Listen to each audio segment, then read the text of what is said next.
Oh, there we go. My microphone wasn't on. I didn't have anything turned on. I had nothing right. Ain't nothing right. How's it going, everybody? How's it going, me? Oh, I don't know. Just kind of bored. Figured I'd stream for a little bit. See what's going on in the world. I've been kind of enveloped with the whole Kyle Rittenhouse trial, so I haven't really. Shit, I got a hot ass mic. So I haven't really been paying attention to much else, honestly. Don't have a lot of free time these days. So we're just going to look at some stuff. We're going to look at some more Kyle Rittenhouse stuff. Hey, what's up, Lumazuma? Thank you. Appreciate it. Yeah, we hit the over 400. Really, we're big time. Big numbers now, okay? Not to be trifled with. So what am I going to do today? We're just going to look at some of this Kyle Rittenhouse coverage I found right before I went live. Like I said, this is going to be just kind of casual, random. Just hang out for a little bit, create some content, be good to go. Yeah. All right. Hopefully this is all set up correctly. All right, cool. I think it is. It's weird. They changed OBS, changed how they do its integration with YouTube, so it's taking me a second to kind of get a handle of it. It's just weird. I don't know how to explain it directly, but it's just throwing me for a loop. So now the buttons and things are in different places because I updated the software, and I'm I don't really know where the hell anything is anymore. Okay. So yeah, let's check out this. This is Joy Reid. Oh my God, Joy Reid, one of my favorite racist news anchors. And she's gonna. Oh, this is a 10-minute clip. Oh, well, whatever. We're just hanging out. We're just gonna watch it. So we're gonna watch her just talk about how Kyle Rittenhouse is a white supremacist. Because that's the angle for whatever they've chosen to go. Because I think once people started watching the trial, the people that actually watched the trial, and not just had their minds made up 10 minutes after the event happened.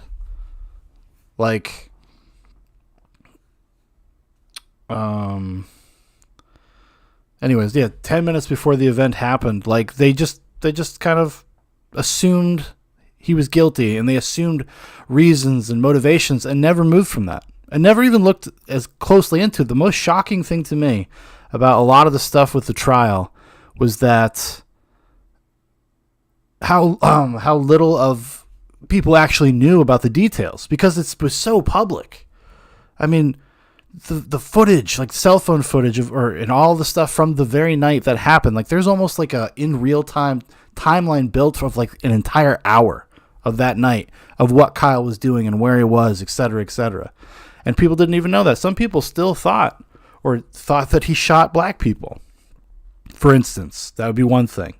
Another thing is they're kind of elevating this Rosenbaum and Huber, who are, one of them is a child rapist, the other one's a repeat domestic abuser, saying that they're heroes. They were there to be heroic, because they've conflated the idea of people that earlier in the day where they're just protesting, doing whatever, however misguided that protest was, because Jacob Blake is a piece of shit. That's not a good person either. But they conflate the protesters with the people that were out at 11 o'clock at night just breaking things. Those are not the same things. Not in my opinion. There comes a time, there's a moment where you flick over and you become a rioter, basically, for lack of a better way to put it. You're an asshole, destroying people's property. And they say, oh, well, what's more important, a life or property? Well, it depends on what you consider that. This whole case is why it's so kind of important. It presupposes the idea, are you allowed to engage in self-defense? And are you allowed to defend private property, your own or somebody else's? As if private property and your businesses and stuff is not intricately connected to your life. and how you make a living and how you support your family and all that crazy stuff, all that good stuff. I don't know. I've been like really stressed out about it. This whole case is like stressing me the fuck up. What's up, Drunken Turtle Kung Fu? What's up, brother? All right, let's check this out. Let's just see what old Joy Reid has to say. Then I'm going to answer a phone message here. Good evening. We begin the readout tonight with two cases, which will once again tell us where we are as a country. Whether armed, primarily white men can continue to take matters into their own hands and serve as judge, jury, and executioner, legally, under the law. There's the trial of teenage vigilante Kyle Rittenhouse, where jurors just moments ago broke for the day. And the trial of father and son Greg and Travis McMichael and their neighbor William Roddy Bryan. They stand accused of murdering 25-year-old Ahmaud Arbery in what many have called a modern-day lynching. The three men claim that this was just a citizen's arrest gone wrong. Today, Arbery's mother had to witness horrifying autopsy images of her son. She walked out. The family's been receiving moral support from a number of faith leaders. Yesterday, the lawyer for Bryan requested that Reverend Jesse Jackson be removed from the courtroom, just as they had done previously with the Reverend Al Sharpton. Jesse Jackson, I believe, is still here. Of course, he is, Your Honor, I think we all know, an icon in the civil rights movement.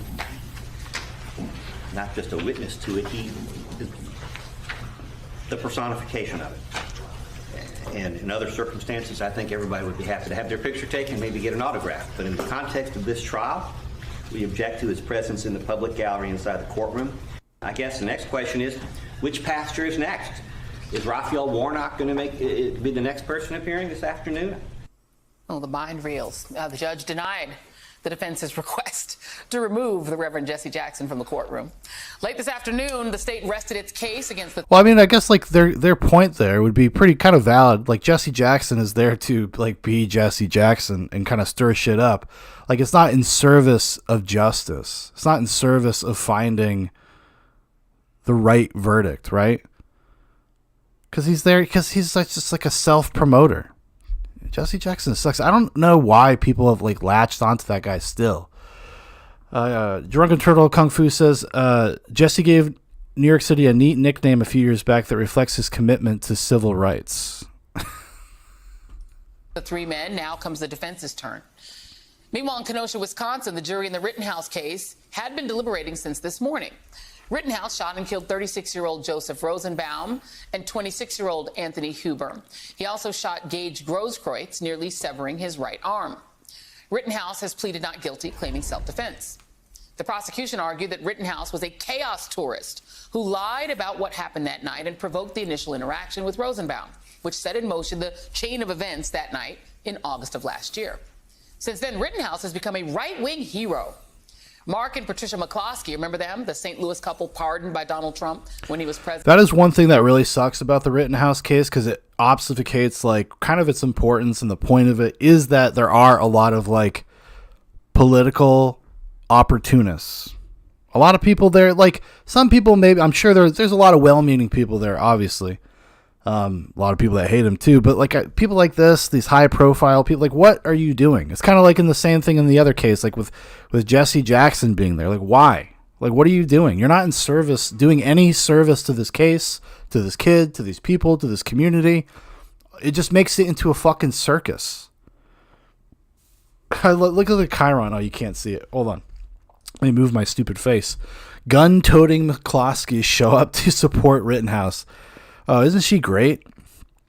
Oh, she's awful. Another couple, and I don't know anything about them other than them pulling out a gun when people like busted into their front yard. And whatever. That's people busting into your front yard. To me, I know this sounds kind of harsh, but you give up a lot of your rights to your own autonomy when you start doing shit like that. In my opinion, I know it wouldn't hold up legally, I suppose. Hopefully I don't ever have to make those kind of decisions. President for aiming guns at Black Lives Matter protesters? Well, they've showed up the past 2 days to support Rittenhouse. They claimed that the teenager, who, mind you, shot and killed 2 people, is the real victim, the victim of cancel culture. And another weird twist, Rittenhouse actually participated in choosing You're the such a final bitch. 12 She's men such and women a who will bitch. decide his fate by pulling numbers. Yeah. So she's just like saying things now. Like no real contextualization. Because she's trying to, this was a weird thing that happened the other day. So when Kyle had to pick out of like, a box, like a bingo thing, they take all the numbers of the jurors, they put them in like a bag, basically. He goes and he pulls out the numbers. People were freaking the fuck out, saying, oh, it's rigged. It's rigged. Oh my God. Like, oh my God, this is so unusual. Well, it's not actually that unusual. And specifically in that courtroom, because the judge explained it. The judge, he's been kind of like reflexive. He's a little reflexive. I think he's watching too much news, honestly. And he's letting it kind of affect maybe some of his judgment a little bit, especially when it comes to some of the evidence they let in, specifically the drone footage. If you're not aware, there's some drone footage that the prosecution claims shows something that it kind of really doesn't. And a lot of that, you might think maybe it's pressure from the public, because he wants the case to be kind of above reproach. He doesn't want to hear any bullshit about it. So he wants it to go through the motions. He doesn't want to be too harsh about what's in or out. And he wants there to be, a jury verdict. So he's kind of doing everything he can not to do like a directed verdict or like a mistrial with prejudice or a mistrial without prejudice. He kind of wants to avoid that, and it's very apparent that he does. And a lot of it seems like it has to do with kind of public pressure and what's going on. And as every day of the jury deliberations have gone on, was the end of the second day today, like it is getting more like crazy outside the courtroom. Like today was the first, like yesterday there was like a few people there. It wasn't too wild, but like today, like you saw a lot more people there. And maybe we'll watch some footage of that too, because it's just people and it's not people from there. It's like the McCloskeys or some other like kind of right-wing figures I think showed up there. I don't know. From a Tumblr, like a macabre game show. The 6 he randomly chose become alternates. Here's what that... But like it's... Well, I guess Jesse Jackson would be more appropriate if you looked at him like his public persona as the civil rights guy to be at the Ahmaud Arbery case. More appropriate or more... more appropriate than the McCloskeys showing up, I suppose. But at the same time, like they're just public figures and they just turn it into a media circus. But Joy Reid is okay with Jesse Jackson doing it, but she's not okay with somebody else doing it. That's just inconsistent in my opinion. Please put them in the tumbler, and the bailiff will rotate it, and then the defendant will draw out 6 of the numbers.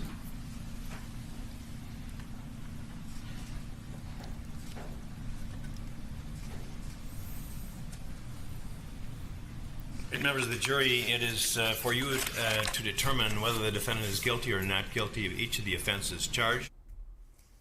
Now, there was a very real possibility that he would face an all-white jury, but after that drawing, 4 white men, 1 black man, and 7 white women will decide whether he is innocent or not.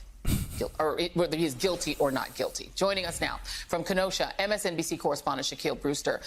Shaq, can you give us a sense of what the scene looked like in and around the courtroom today? Well, Joy, you saw a steady flow of protesters outside of the courtroom, about 24 or so. They, about an hour or so, went around Kenosha, or at least this downtown area, marching. And, I should also note, it's not just protesters or people who are protesting against... Yeah, so this must be yesterday. So I think, this is definitely from yesterday, because that would reflect the reality of yesterday. There was only a few dozen. It really wasn't that big of a deal. And they actually, I think they marched down to, like, where Huber and Rosenbaum were shot, to go mourn the death of a child rapist and a domestic abuser. Kyle Rittenhouse, but you also have people who were here to support Kyle Rittenhouse and say that he was acting in his self-defense and saying that he was the victim in this case. We do know that in just the past couple of moments, Joy, the court is out of session. The jury broke. They are going home for the night. They will return at 9 a.m. Central Time tomorrow. They deliberated, or at least have been away for about 8 hours today. as part of their deliberations, and we didn't get that many tea leaves from the messages and the notes that came from the jury. We did get a sense of earlier in the day that they did ask for more copies of those jury instructions, which go on for about 36 pages. They initially asked for just a section of them and then asked for full copies of the entire instructions. And we also know that they had lunch. They had a lunch for an undetermined period of time, and they had pizza. But outside of that, we don't really know what's going on behind closed doors, but we know those deliberations will extend into tomorrow, Joy. And real quick, Shaq, if you've been talking to people outside of the jury, what's the sense of people's sort of prediction? Because I think in general there's a lot of cynicism, particularly among African Americans. But I wonder if the people who were protesting against what Rittenhouse did, do they think that he will be convicted just when they were talking to you? Frankly, they don't. And part of this is pushing that. They think that they want to push and pressure the jury or pressure the court to hold Kyle Rittenhouse accountable in their words. We spoke to some business owners yesterday, and one thing that we even heard from them, some business owners who were affected by the protest turned riots back in last August after the shooting of Jacob Blake. One thing that they said, while some of them decided to board up their windows one more time, they said while they think that Kyle Rittenhouse came to Kenosha to start trouble, while they don't have favorable opinions of Kyle Rittenhouse, they also believe that, at least this one business owner that we talked to, that he shouldn't be found guilty by this court or by this jury. So you do have a mixture of opinions there, but the sense and the sense among even those who are opposed to this and who want to see him. She must, because this is pretty, for Joy Reid, this is very even keeled. Joy Reid is usually a little bit more psychotic than this. She did release a video on TikTok that we're going to watch right after this, where I believe she's very inflammatory. I haven't watched it. We're going to check it out together. I'm a virgin to it. But she's just trying to conflate these two cases, and also in this guy, like the business owner, the business owner's like, yeah, he's definitely a killer, but, held accountable is that it's a high bar that the prosecution is going to have to clear. Shaquille Brister, thank you very much. Thank you, Great Shaquille. job. Appreciate you. All right, joining me now is Katie Fang, attorney and MSNBC legal contributor, and Paul Butler, former federal prosecutor and Georgetown law professor. So we've been doing this a couple of days here, so I just want to get you all sense of this jury's been out for a day now. And I'll start with you first on this as a former prosecutor, Paul. Do you expect this to be a long and drawn-out process? There are a lot of counts here. We'll just put those up on. There are 5 counts that have to be considered here. You can see those all that go all the way from first-degree murder all the way down to the lesser-included charges like second-degree attempted intentional homicide. What do we take from how long this jury is out, and do you expect it to be a lengthy deliberation? So we know either way it's not a slam dunk for the jury. Sometimes jurors get the instructions, they go back in the delivery room, and they look at each other, and they kind of all have a sense of what they want to do. But this is a complicated case. This guy's a former federal prosecutor. He's got a weird cadence, dude. He's got a weird cadence. Naked HD XYZ girls in the chat. Thank you so much. Oh goodness. I thought I really blocked this person. Thank you. Yeah, but he's got a weird cadence. That would be like a weird guy to hear in court. He's like a robot or something. And the judge's presentation of the jury instructions was so confusing that I don't blame the jurors for wanting the judge to put it on paper. Those were pages and pages. And so the jurors have a lot of work ahead of them. He's like a cartoon. He's like a turtle. The jurors have a lot of work ahead of them. Turtle. Just explain this weird lottery. I've never heard of this, that, where the defendant gets to basically reach into a bowl, like we do our Secret Santa at home, and pick his jury. I've never heard of that. Is that a thing? Well, we know it's actually unusual. We know it was actually unusual, Joy, because normally the clerk does that. Because we think it's unusual. We say it's unusual. We didn't even bother to look. So these are people on national television. Hey, what's up, Hagbird? Oh shit, it's you. I didn't know it was you, buddy. But these are people on national television who didn't even bother to look. They could have called somebody, they could have asked. That's literally her fucking job. right? Isn't that her job? Like, it wouldn't be a mystery.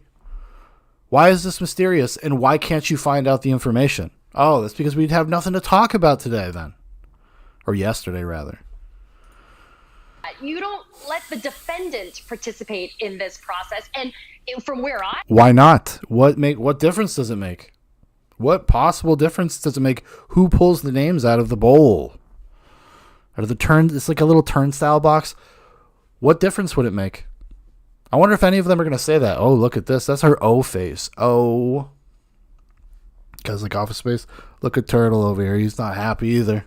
Joy, she looks drunk. It's early, Joy. You got that wine lady face. am from, the trials I've done, what happens is when you're an alternate, you get excused. Goodbye. So you know who the alternates are, and they're excused. This random, like... They're not technically excused either, by the way. They're still there. They're at the courthouse, just in case anything happens to any of the other jurors. Bingo that happened today was just another perversion and oddity that happened in this judge's courtroom. And so the fact that Rittenhouse, the judge allowed him to do this. Another perversion and oddity again. They could have called somebody, like a representative of the court or something, and they could have found the answer. The answer is they've been doing it for 20 years there. Now, me as a layperson, I wouldn't know that. I didn't know that. Right? I had no idea. And even I was like, because I didn't think it was like odd or a perversion of the system. I was just like, oh, if I was on a trial, I don't know if I would want to do that. I don't know if I would want to do that, you know? I'd be like, it would be just give me anxiety. It was another bizarre thing that has happened from the trial. I'm glad to hear they had pizza and not Asian lunch, because I don't know what the judge would have said about lunch today. Yeah, because I'm sure you guys have heard the judge used the word Asian food and then made a joke about like a shipping container being stuck somewhere that had Asian products in it. He just made like a topical joke and said Asian food. Is it more, is Asian food more insulting than Chinese food or Japanese food? Like, it's just kind of a general thing. You'd be like, oh, we're having some Asian cuisine. Maybe he should have used the word cuisine. Maybe he should have been more fancy with his rhetoric. That'll teach you, Judge. Try to be like a regular guy. Also, he's like 100 years old. Like, and they read so much into it. No pun intended. But they read so much into it. Oh, this is a symbol. This is a symbol. This is a symbol of everything that's wrong with this country. These racists, these white supremacist vigilantes. If it had been Asian lunch again. Yeah, he's had thoughts about Asian lunch, hasn't he? They've been very interesting thoughts. That and his phone going off with like the song that gets played at Trump rallies. But we won't go into that too deeply. Okay, yeah, okay. The song on his phone was "I'm Proud to Be an American." It was like a ring. It's like a boomer ringtone version of it, right? And they're the only association they make because they are so fucked in the head. Hagbert says, "Damn, can't say what I'm thinking on a DLAV." I know, man. Well, I'm not drinking tonight, so it was like, well, I'm not really doing nightcap. Nightcap requires a little alcohol, so I'm watching my P's and Q's too. So we'll do it together for a little while. But thanks for hanging out, man. I appreciate you hopping over here. But yeah, so they're so fucked in the head from Trump that they just like, that's the only association they make with that song. And they don't take into consideration this, even if that were, and he's a 70-some-odd-year-old man. He's probably just likes the song. He's just a patriotic old guy. He's a fucking judge. He's a judge. But they have to read into it like some sort of malicious intent, some sort of malice, some evil, they're signaling to each other. It's fucking bizarre. Paul, there's still a mistrial motion that's still hanging kind of over this. Can you explain how there can be a mistrial motion hanging while jurors are deliberating? Because the judge is still deciding what he wants to do. Presumably he will decide at some point before the jury returns its verdict, but there's lots of reasons to be... Where did they get this guy? Well, sometime before the jury comes and makes a verdict. Concerned about this judge when he allowed Mr. Rittenhouse, an accused murderer, to select the jurors, again, objectively by pulling names out of a hat. It was cute, Joy, but the criminal legal system is not looking for the judge in a double murder trial to do cute things. The public rightly expects the appearance of justice and impartiality. The appearance? Hold on, I gotta go back. Is he saying that Kyle Rittenhouse pulling his jurors out of a is a cute thing? Oh my God. Hagbert says, I'm gonna record Ashamed to be an American and gift that to the left. That's an excellent idea. Reasons to be concerned about this judge when he allowed Mr. Rittenhouse, an accused murderer, to select the jurors, again, objectively by pulling names out of a hat. It was cute, Joy, but the criminal legal system is not looking for the judge in a double murder trial to do cute things. The public. Why would they interpret that as being cute? That's fucking terrifying. That's fucking terrifying. You're picking your own fate to a certain extent, right? Because those people are going to determine whether or not you go to jail, whether or not Kyle goes to jail for the rest of his life, maybe without parole. You know what I mean? Like, what the fuck? Rightly expects the appearance of justice and impartiality. And on that level, this judge consistently disappoints. From his joke about Asian food to all of the breaks that he's given the defense, there's a pattern of bias that is troubling at this moment. Would they call a pattern of bias is the judge like trying to make sure the case is beyond reproach as much as possible, and in maintaining the integrity of the court, the prosecutors have been up to some real chicanery, okay? Some real fucking stupid shit. Violating his Fifth Amendment rights, number one. Fucking around with evidence, and when they let evidence in, and the evidence that they gave to the defense being not representative of what they were going to show. Which that's what's going on today. And the judge, honestly, like, he seems like a nice dude, but like I said before, I think he's a little caught up in the kind of the media landscape and how he's being talked about on programs like Joy Reid. The Readout. Kyle Rittenhouse is innocent in the eyes of the law, but as long as the judge appears to be tipping the scales of justice in Rittenhouse's favor, the public may not have confidence in the process. So you know what's one thing that none of these people have done at all about this is they have not explained why that is. Why are the things that the judge did, why are they tipping the scales of justice? Why does it show bias? Why? Explain it to us. Break it down. They just say it is something and you're just supposed to believe them. They just already assume that you, as an audience member, already agree with them. Because let's be honest, who the fuck is watching Joy Reid that doesn't agree with her other than me? Well, I'm sure there's people, right? There's plenty of people. There's lots of commentary channels and stuff, whatever. But come on. Process or the verdict. This is who we are. Oh my God, these people are awful, odious. Oh yeah, I'm gonna check out, probably maybe watch some of that stuff with the. They had the meme trial today. Or is that Paul Gosar?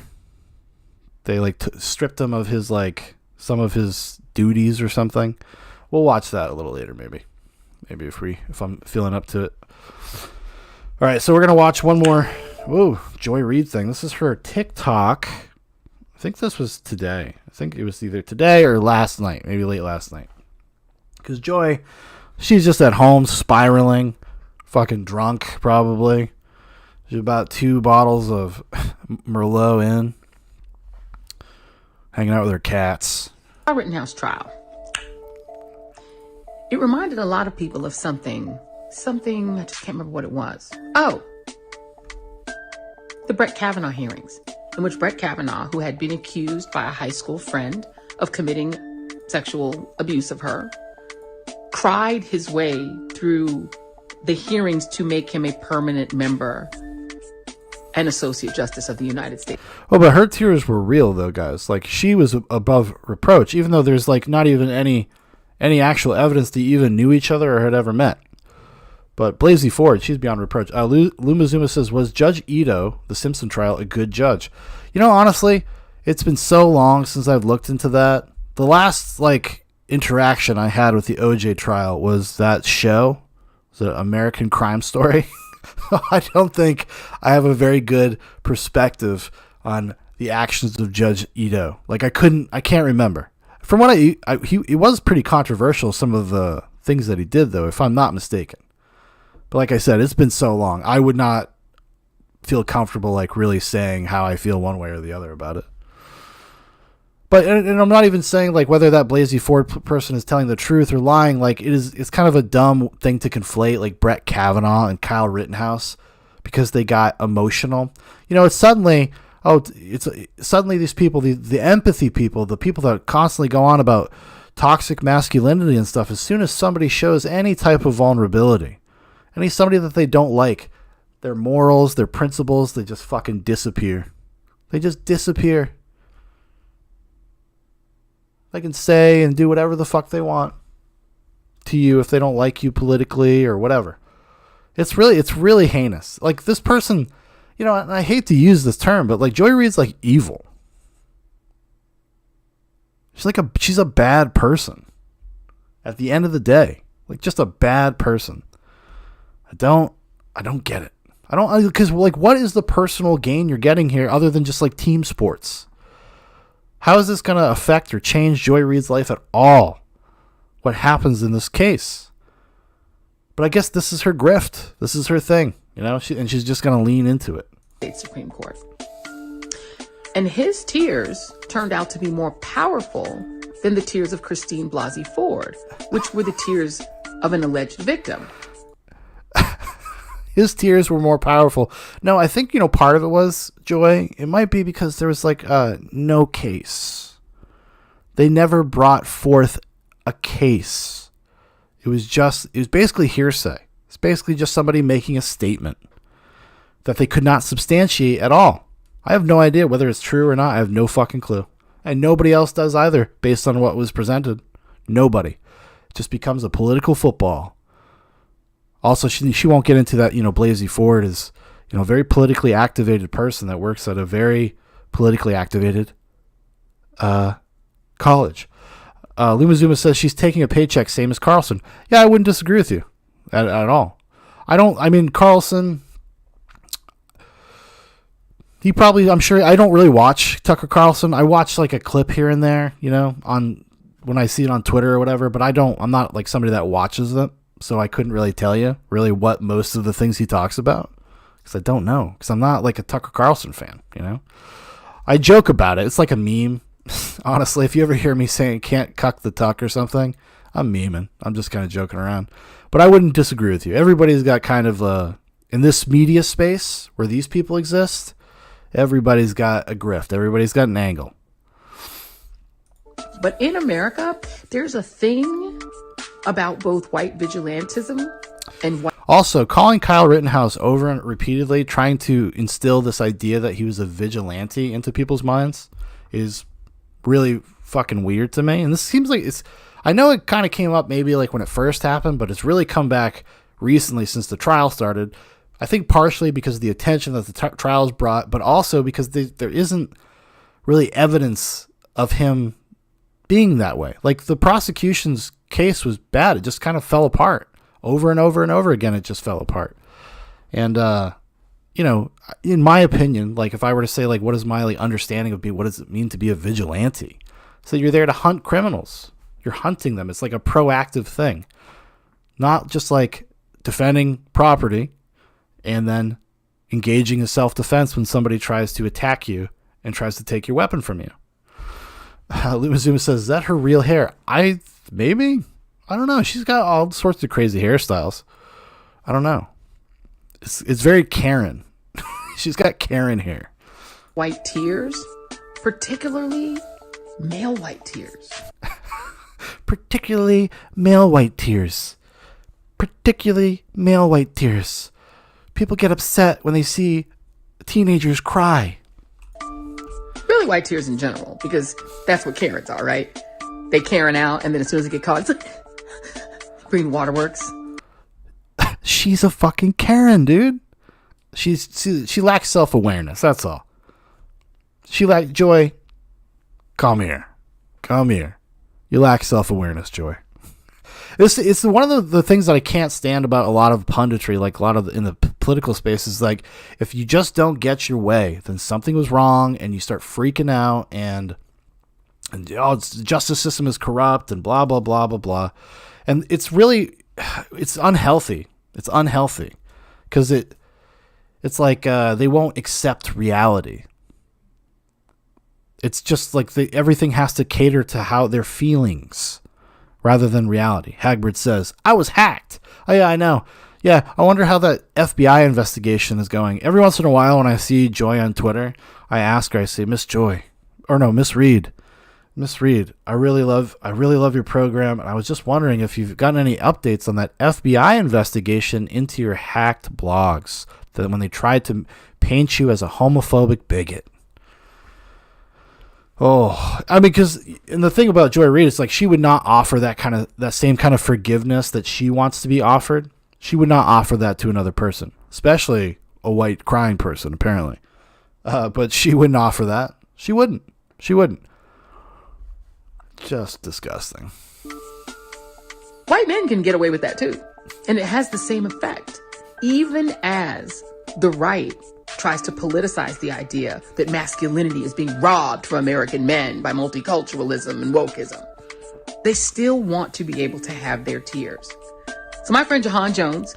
Well, because, Joy, being emotional and vulnerable is not separate from masculinity. Like, whether you agree with what those people are talking about, like the erasure of masculine culture or whatever, like, not crying has never, like, not being emotional in the modern sense of masculinity is not really part of that conversation. It's not anything I've heard anybody talk about. But again, that's just another example of this thing. Like, they turn this into a political thing. They do not look at things on an individual basis. It's team sports. It's gross. I hate it.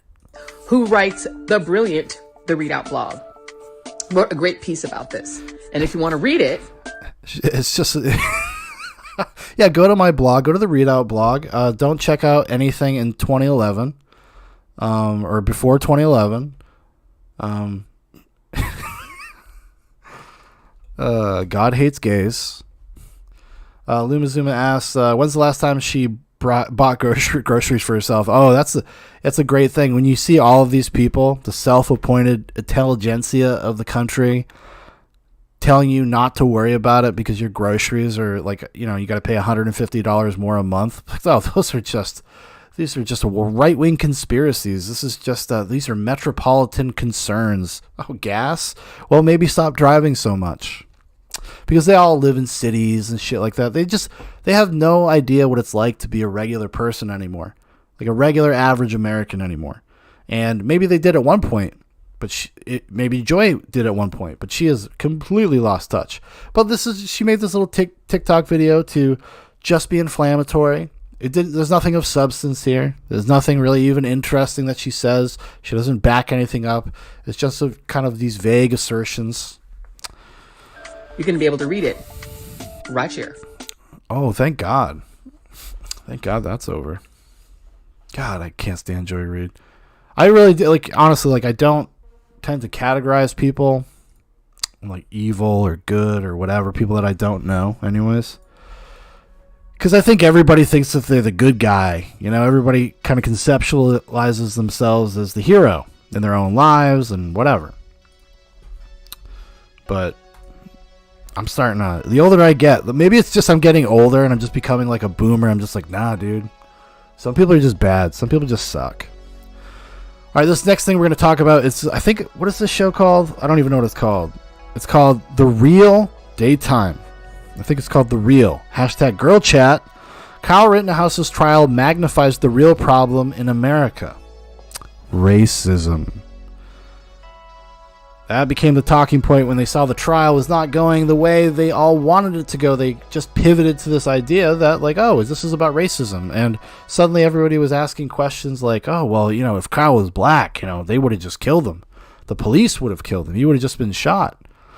If this was a black guy, conservatives would be asking for his head. They'd want his head on a fucking pike, which is kind of an implicit admission that you're just doing it because this kid's white. And then I was kind of laughing. And I had kind of thought this to myself, but somebody on Twitter had said, they're just like, dude, if like a black kid was there protecting private businesses and ended up having to shoot people in self-defense, he would be lauded as a fucking hero, okay? They would be rolling out the red carpet for that guy. They'd be all like, Trump, there's my African American. That's what it would be like. They would not be if everything was the same except the skin color. They would love it. It would be great for them. Trump would have fucking had him down to Mar-a-Lago. All right, let's see what we got. So I don't know who any of these people are, but I just saw the title. I was like, how's this about racism? Right into some girl chat because we have some Hit me with it, girl. to discuss. Hit me with it. The case that has captivated national headlines. We'll be bumping it right into girl talk, y'all. # girl chat. Let's roll.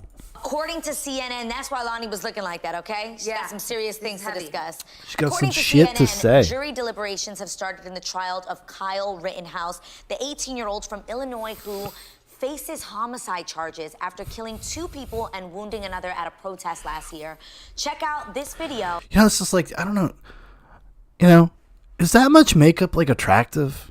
I've never understood this stuff like culturally. When I moved down south, like I'm from Massachusetts. And then I moved to South Carolina, and Southern women love their makeup, but it's never been something I've really, and I'm sure it's just like a regional thing because I'm from Massachusetts.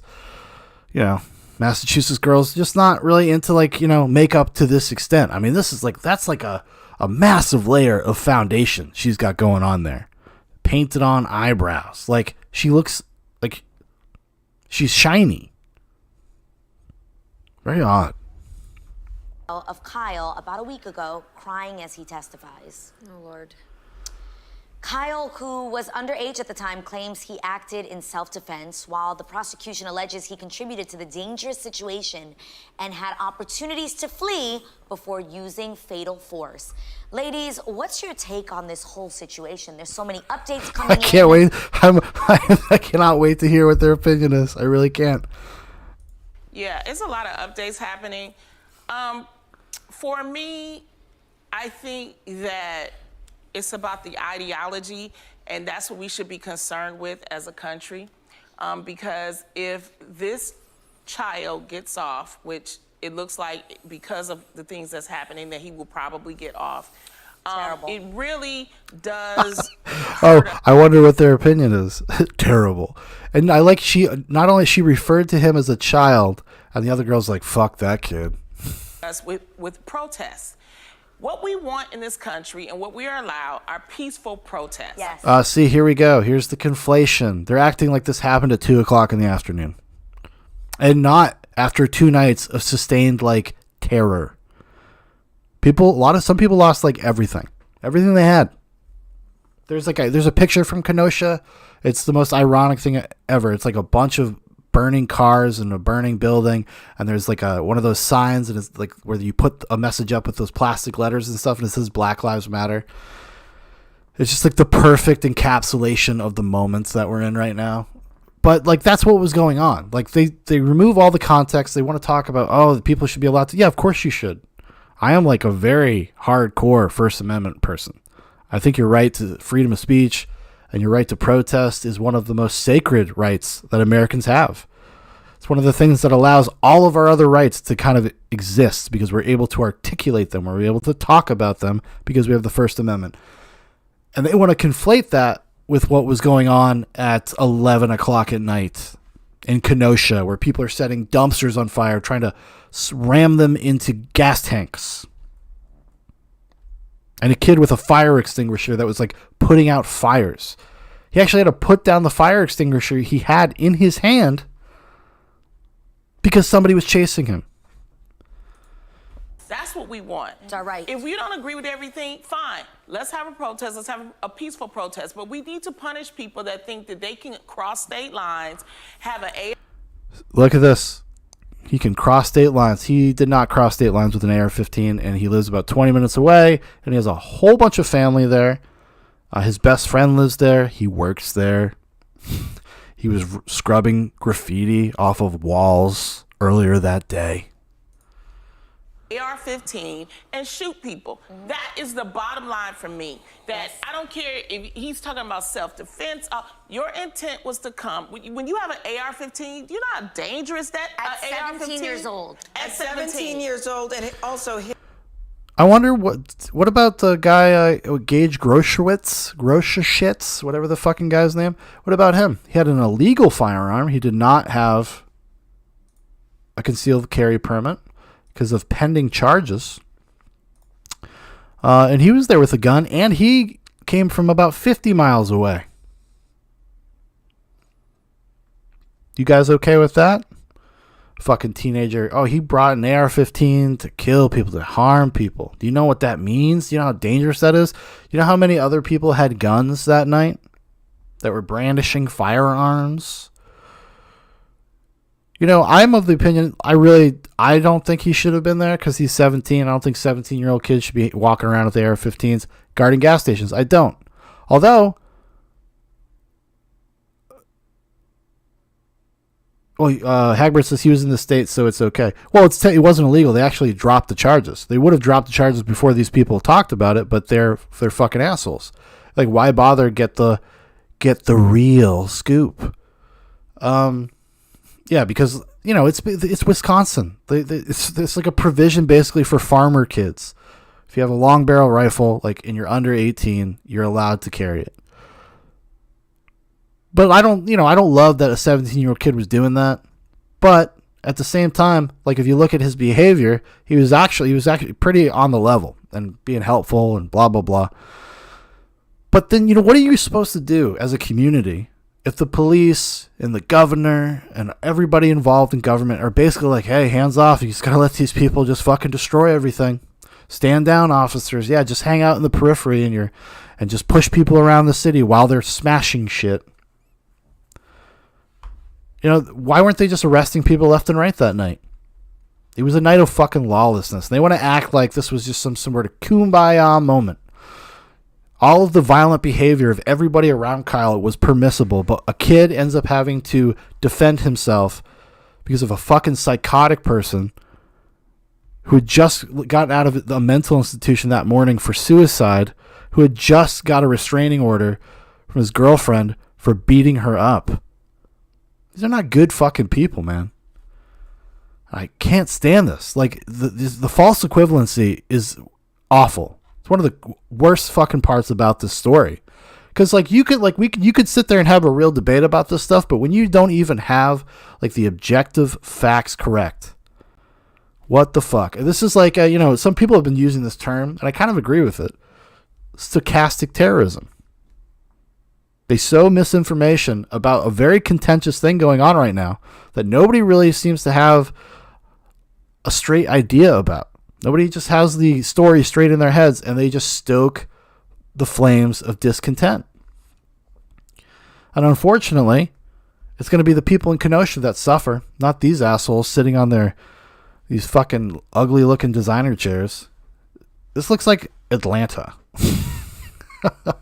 Having just been there, this looks like a strip club in Atlanta.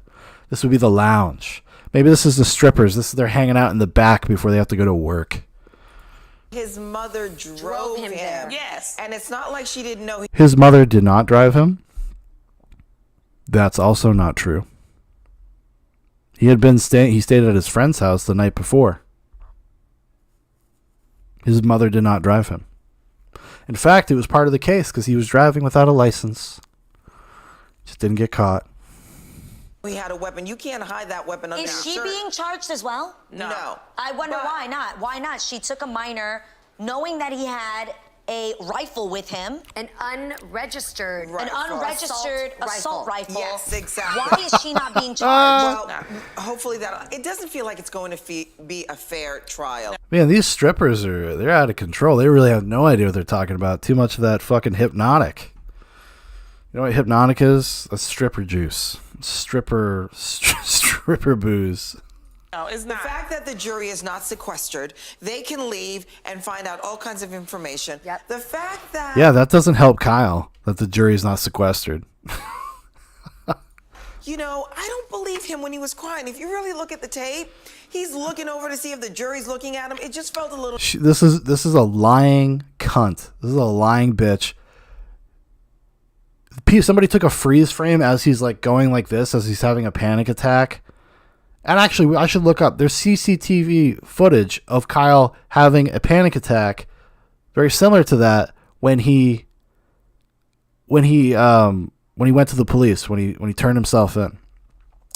Lumazuma says this trial is just a Roman circus distraction. Focus on the money. You are smarter than this. Smarter than what? What the fuck are you talking about? Yeah, I don't follow you there, man. I'm sorry, but like the idea that like this is like the modern equivalent of a fucking human sacrifice. You think a kid should go to jail for the rest of his life for what happened? I mean, if that's your opinion, that's your opinion, but it's become a media circus, and these people are pieces of shit. This is not about setting legal precedent. This is about setting cultural precedent. This presupposes a lot of things about how we as a culture view the concept of defending yourself and defending private property. That's why it's a big deal. That's why it's worth paying attention to. Dramatic for me, and I understand if I was on trial, I'd be crying too. With but real it just tears, feels though. like he felt almost like a vigilante. You know, the fact that he showed up, he was a cadet. If you look at his social media, he has a lot of like Blue Lives Matter and, you know, a lot of, you know, police support, Well, which is okay. $3 million were donated to his defense fund. Yep. Yeah. So, Yeah, it became a giant national story, and also a few of the those money raising websites, whatever they're called, actually canceled the account for it too, as well. Definitely raised a lot of money. People raise a lot of money for a lot of things. Really is kind of not material. so it's definitely some type And I of. believe Ricky Schroeder was one of them. Yes. Yes. And not yes. to mention, just to touch on that video footage too, I think it's interesting that you're watching his video footage today on how he's defending himself.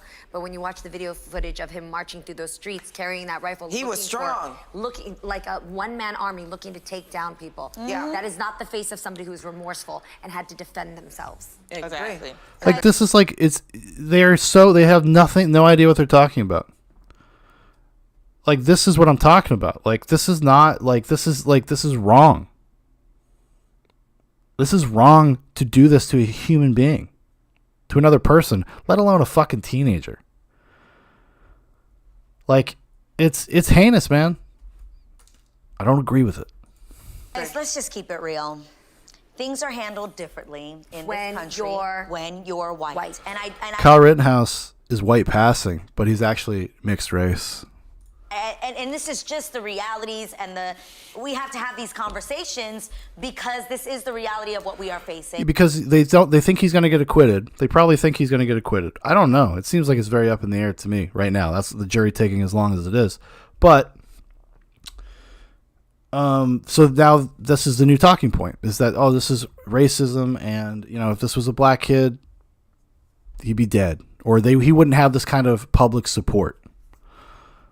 I mean, who can say? I can't prove one way or the other because it's a hypothetical, but I tend to doubt it. I tend to think he would have probably a lot of support, maybe even more, even for bad reasons, even for reasons of being like a token. People would probably support a guy like that, or a kid like that, rather. Right. He currently is being able to choose his own jury, which I've never heard of. I've never heard of. In history, I've never heard of such a thing. Ever. And it's frustrating. You sound racist. Massachusetts is not known for racism. Well, that's your opinion, I suppose. I don't know why you think I'm racist, but I don't know. You sound like a piece of shit. You sound like a fucking idiot, actually. Frustrating. It angers me. it makes me so angry that someone could just walk into a place and say, well, I was defending myself with, like you said, a gun that wasn't licensed. How does even the possibility of you saying it looks like he may get off infuriates me. Right. And because of the self-defense issues, the judge is saying that the people who have died cannot be called victims. If they're not victims, then what are they? Another fucking retarded statement by a fucking idiot stripper.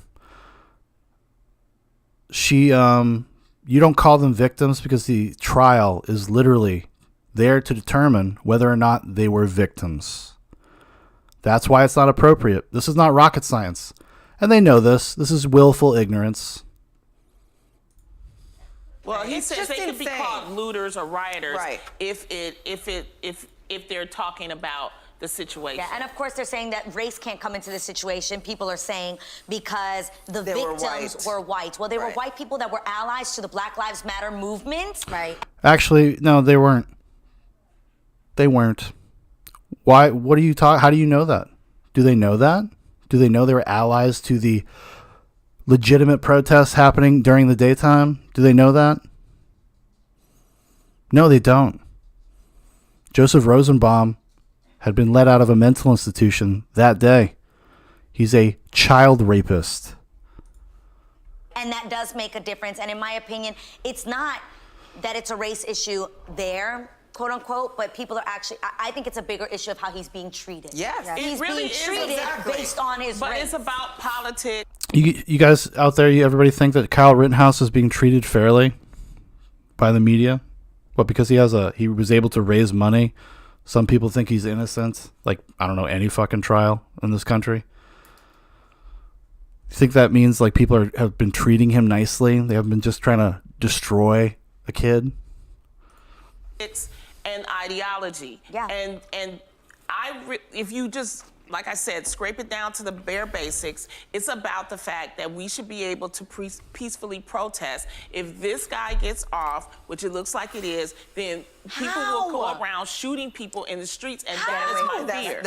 No, people can't. That's the problem. People can't, because I know I certainly couldn't do that and get away with it. I'm sorry to say it, Lonnie, I don't think you could just roll up at a protest and shoot people and get away with it. There's no way. Because that's what he did. Yeah, he rolled up to a protest and he shot people, guys. He just rolled up and shot people that day. We're doing the protest. That's what I'm saying. No way. It's unheard of. This is not normal, and Yeah. it's just infuriating, and we need change. There's also people right now claiming that they believe the judge has a racist past. He made a comment, I guess, when ordering food. He seems biased already. Yeah, This is People are claiming he has a racist past, and she cites him making a joke, a boomer joke, about supply chain problems and Asian food. the problem. And then the issue is the people who make the final decision are the jurors. And at this very moment, even though Kyle did get an opportunity to draw his jury, Yes, which he has did. never happened in history. Never. People are bewildered at why this is happening. Yeah. And yes, they are limited now, but still, why was that given? His jurors right now stand 11 white jurors and 1 person of color. In the case of Ahmaud Arbery, was the same thing. 11 white jurors, 1 person of color. So we also have to figure out what is wrong. Yeah, Hagbert said, come on, we heard Joe Scarborough say he fired 64 rounds. Yeah. Yeah, that's what people are out there. That's what the media is saying about him. Completely he just rolled in there. His mom drove him with a rifle down there so he could shoot people. Fucking insane. With this representation in We the need jury equal system. representation. Because you do have to be a registered voter. There are certain things that have to take place there. But then we know we've sat on this show and talked about voter suppression and how many long lines for people of color to actually get into the booths and just vote to be considered, to be able to make it to be qualified as a juror. And also, you know what I mean? I want people to be part of the system. You know, last year when we were talking about voting, we were saying not just for a president and a vice president. We're talking about these judges, these type of judges that when cases like this happen, they're not being fair. They're being very impartial to the defendant. And so that's why Yeah, because trying to maintain the integrity of the court is being impartial to the defendant. Yes, they are partial to the defendant. Slightly, because you are presumed innocent until proven otherwise. So they try to protect that integrity in their courtroom by making sure prosecutors or defense attorneys or whoever is not fucking around. I'm like, you know, this is the reason why we say on this show, have your kids go to school, be part of the system so that maybe in 20 years they can be a judge, that they can, you know, we have to be a part of this country. We're going to be in this country. We also have to be part of the systems so that we can help change this, this whole thing. Yeah. Well said. Hopefully they'll be a little bit more informed than you guys. Than a bunch of harpy strippers. So what else can we check out? God, I hope I never have to hear them speak ever again. What else we got here? We got some TYT stuff.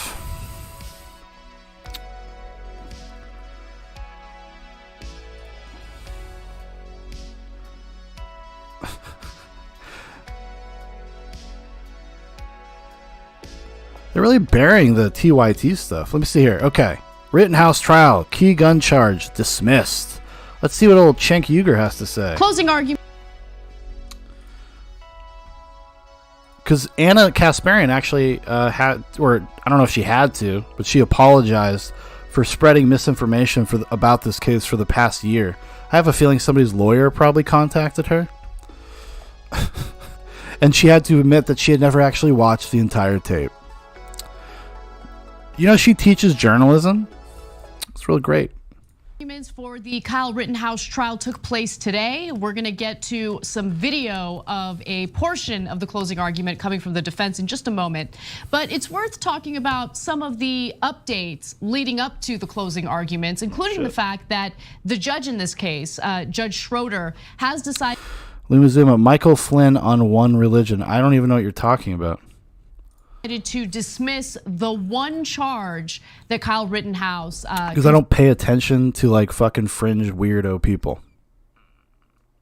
Confessed to being guilty of on the stand, and that was being in possession of a weapon that at first was thought to be an illegal weapon. But it turns out that because of how Wisconsin has written its gun laws, there's a loophole that Rittenhouse was able to take advantage of, and in this case, the judge has decided to drop that charge. So Judge Bruce Schroeder dismissed one count of illegal possession of a dangerous weapon by a person under 18. The misdemeanor, punishable by up to 9 years in jail, was. You think she's going to correct that? She said 9 years in jail.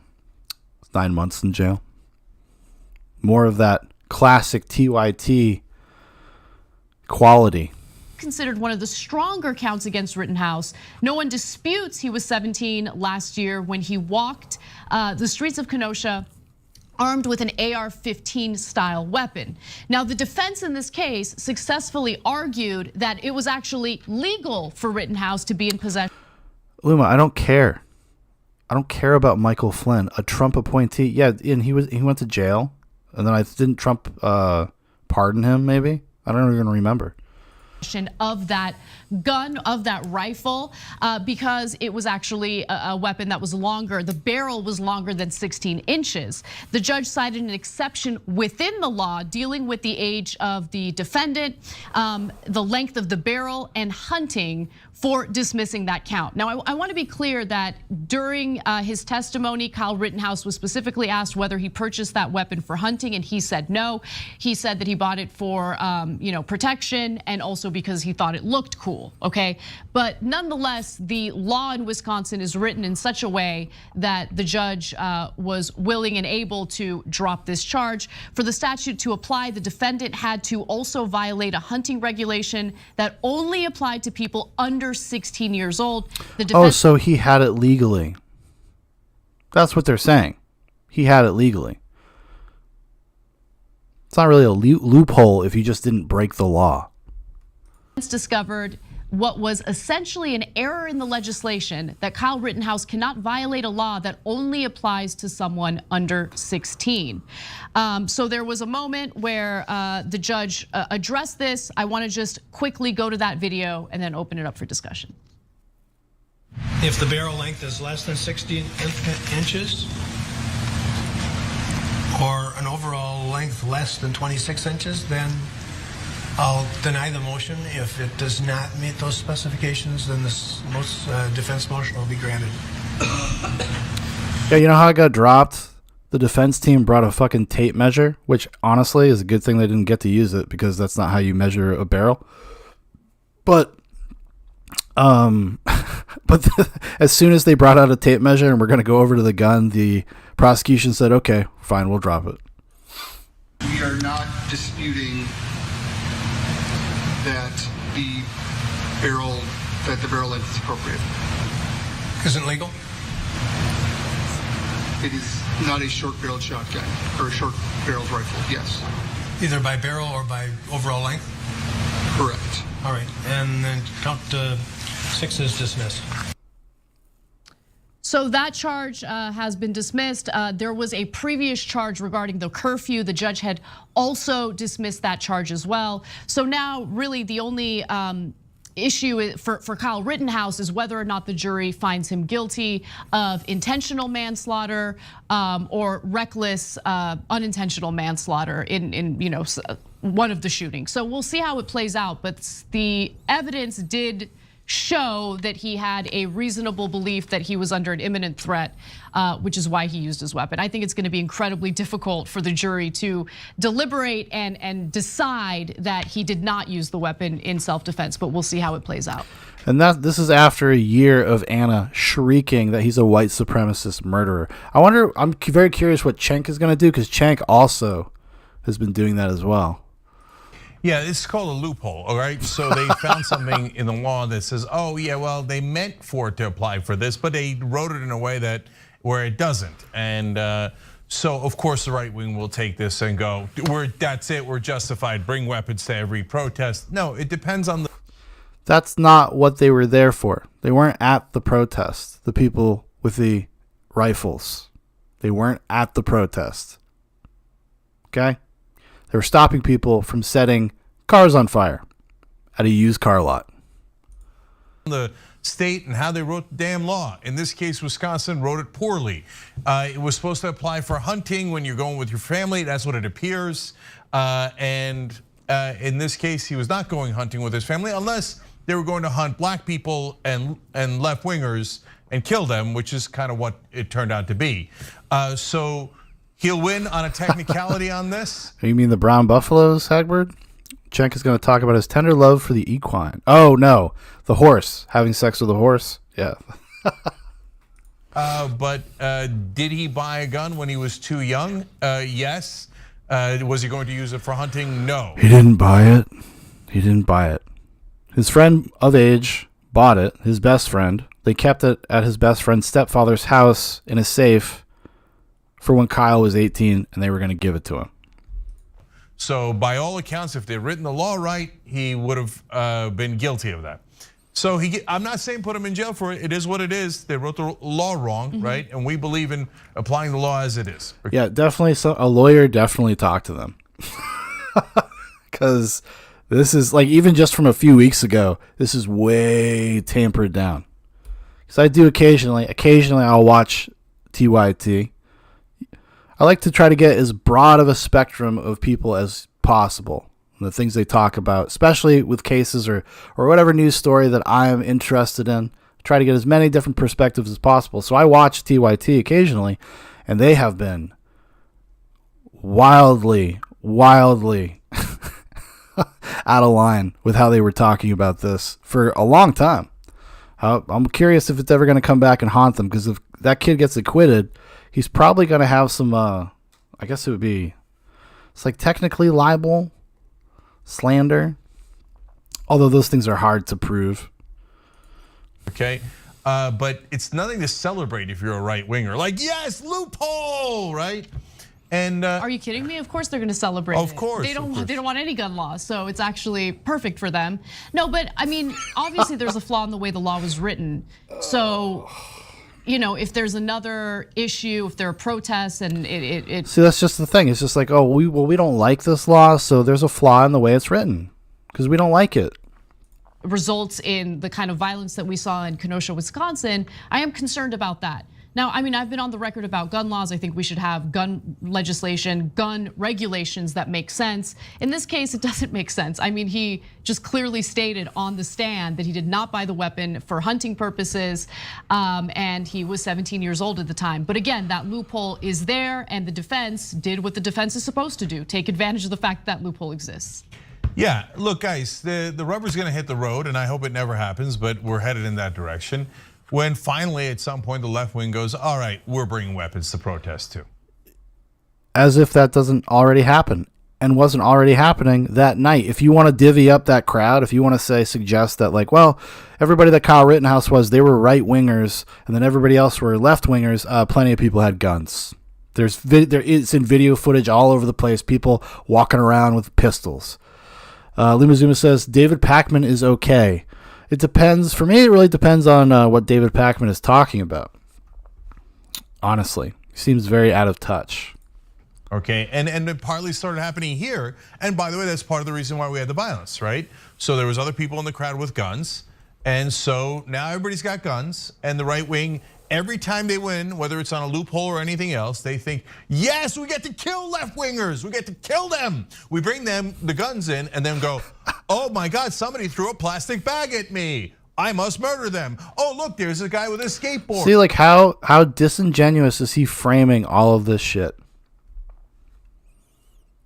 Just like everybody's just a bloodthirsty maniac. It's called projection, Cenk.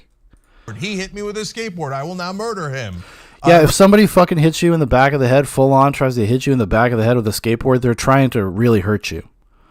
People think like skateboards are like pieces of flimsy plastic or something. Have you ever fucking been on a skateboard? Jesus Christ. Regular people don't kill people that hit them with skateboards. They feel bad about it. Like, oh, that seems like overreaction. Right-wingers think perfect. They were chasing him down, and somebody came and tried to cranium him with a skateboard, Cenk. Fucking just unreal. Unreal. I wonder what any of these fucking assholes would do if they even felt even a modicum of what that kid felt in that moment. Guy would fall to his fucking knees and he would cry. Hagbert says, I watched a supercut of people getting their heads bashed in by skateboards earlier today. Exactly. Excuse to murder them. All right, let's keep going with this totally ridiculous trial now. That's a sham. Although I will say the prosecution did a good job in closing argument, which I'll tell you about in a second. Oh, that's interesting. I haven't seen the entirety of their closing argument. Well, I don't know, Luma. Did they attack you? Did they throw you to the ground? Did they hit you? Somebody pull a gun on you? Try to put it to your head? That would be the kind of a distinction, don't you think? But the prosecution did bungle their case in other moments. I will be clear about that. But for me, the biggest issue was the judge's conduct, because the judge, I mean, he just couldn't help himself. There were so many moments where he would engage in these rants that he really had no business engaging in. A good example, by the way, of his own personal ignorance had to do with a piece of evidence that the defense had called into question. So they were debating about the nature of the evidence shown by the prosecution. Schroeder seemed to suggest that zooming into a video or images alters the image itself. So let me give you some background on this. I'm very curious if they're actually going to get into the real details. It's a specific thing that Apple has as part of like their AI, the algorithm. When you do pinch to zoom on low quality videos or photos, the AI will try to fill in where the blurriness is. It's like a cool thing. But if you're on a capital murder trial, anything that distorts the reality at all should not be admissible. Somebody's life is on the line here. Schroeder stated it was up to the prosecution to prove that zooming on a video in with an iPad doesn't alter or manipulate the footage. Why? Well, the defense argued this, which is not true, okay? But this is what the defense argued.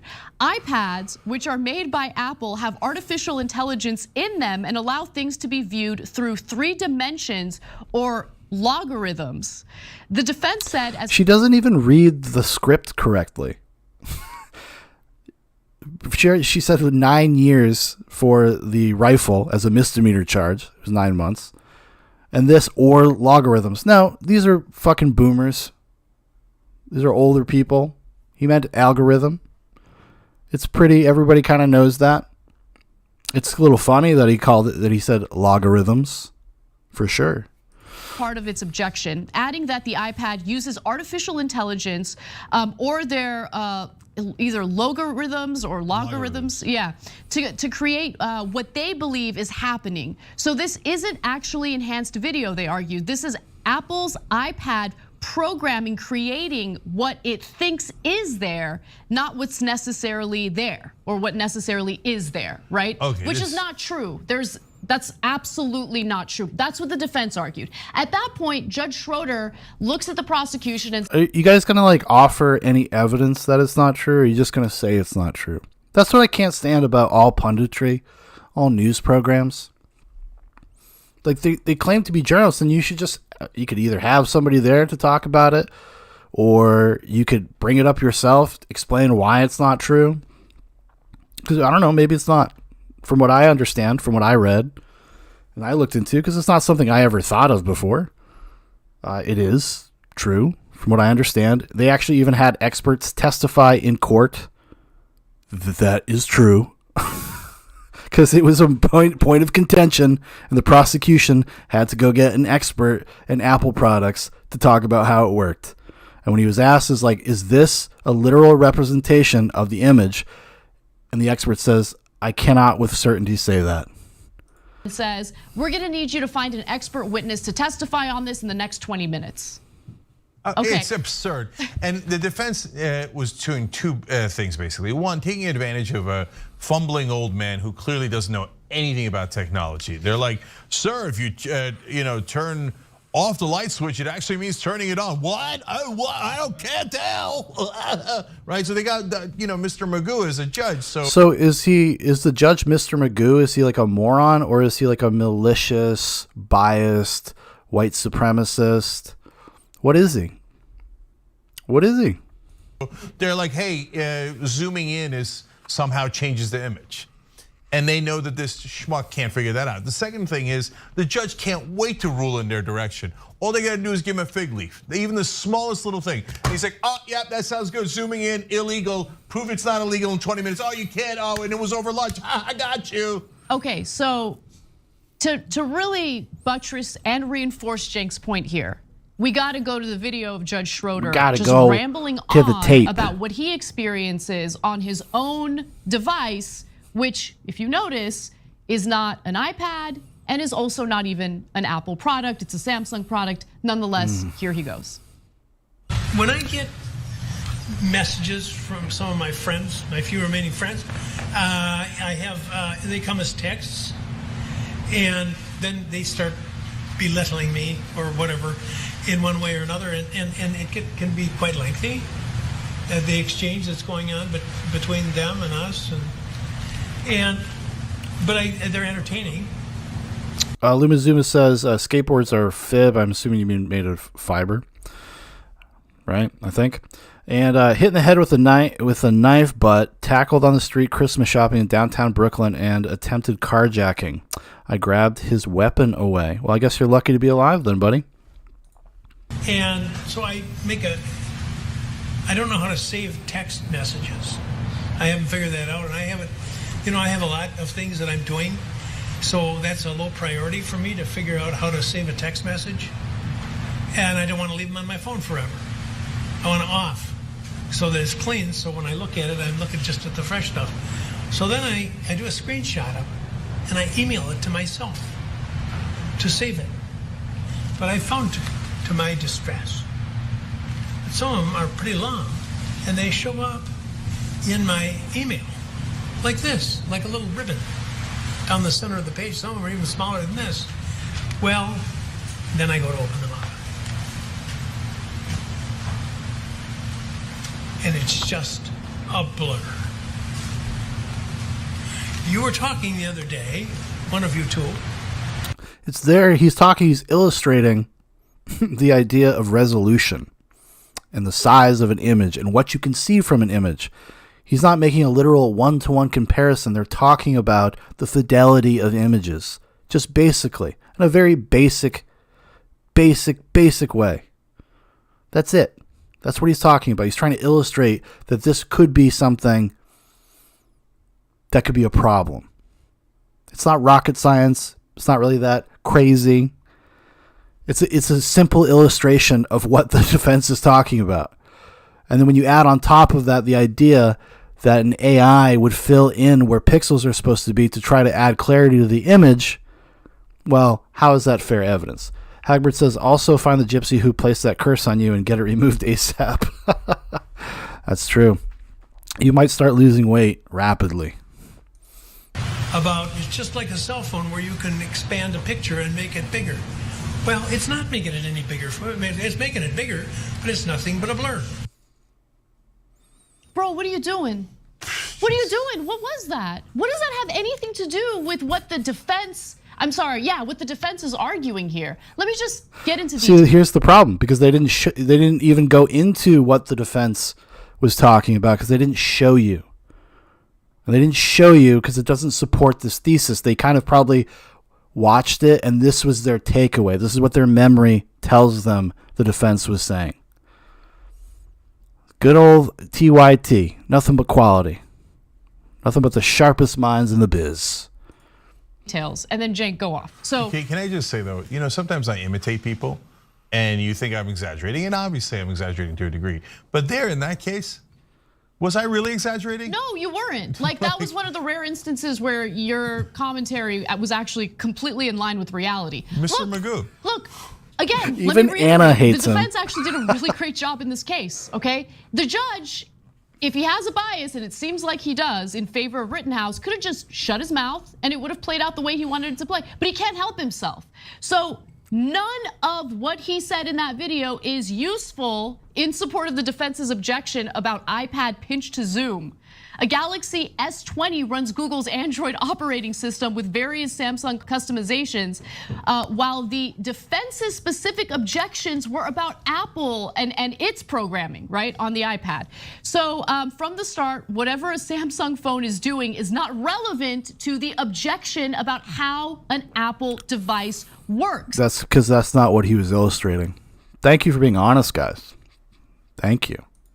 Secondly, the defense's objection is about those Apple logarithms adding data to an image such that it can be viewed in 3 dimensions or recreate what is not there. Here, Judge Schroeder's phone is plainly not adding any data to the image. It just remains blurry because he's zooming in so much. We don't have to bother disproving it. The guy's Mr. Magoo. He's my few remaining friends belittle me all the time. Well, we can see why, Dude, Judge Schroeder. He's a judge. Right? This guy is. And what I told you judge. from day one when this guy started giving these weirdo speeches, this guy's auditioning for. He doesn't give weirdo speeches. What he does, he adds context. He likes to give context and explain what motivates his decisions. So sometimes he has gone into kind of, you could call them diatribes, little speeches, whatever, about the nature of the law and why the law exists and why he's doing what he's doing.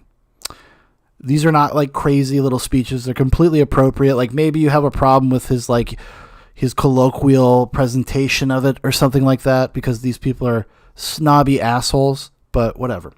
Hagbert says the defense should have pushed on the left and right distinction of the AR platform. I'm not sure I follow that, Hagbert. Judge Judy / Fox News. In the old days, people would get sick contracts if they got daytime shows. You know how much money Judge Judy made? She made something like $40 million a year. Okay, so she's So this 70-some-odd-year-old man, he's trying to get a Hollywood contract so he can be like Judge Judy. That seems like what's going on for sure. enormously wealthy. So this is. I think all trials should be public.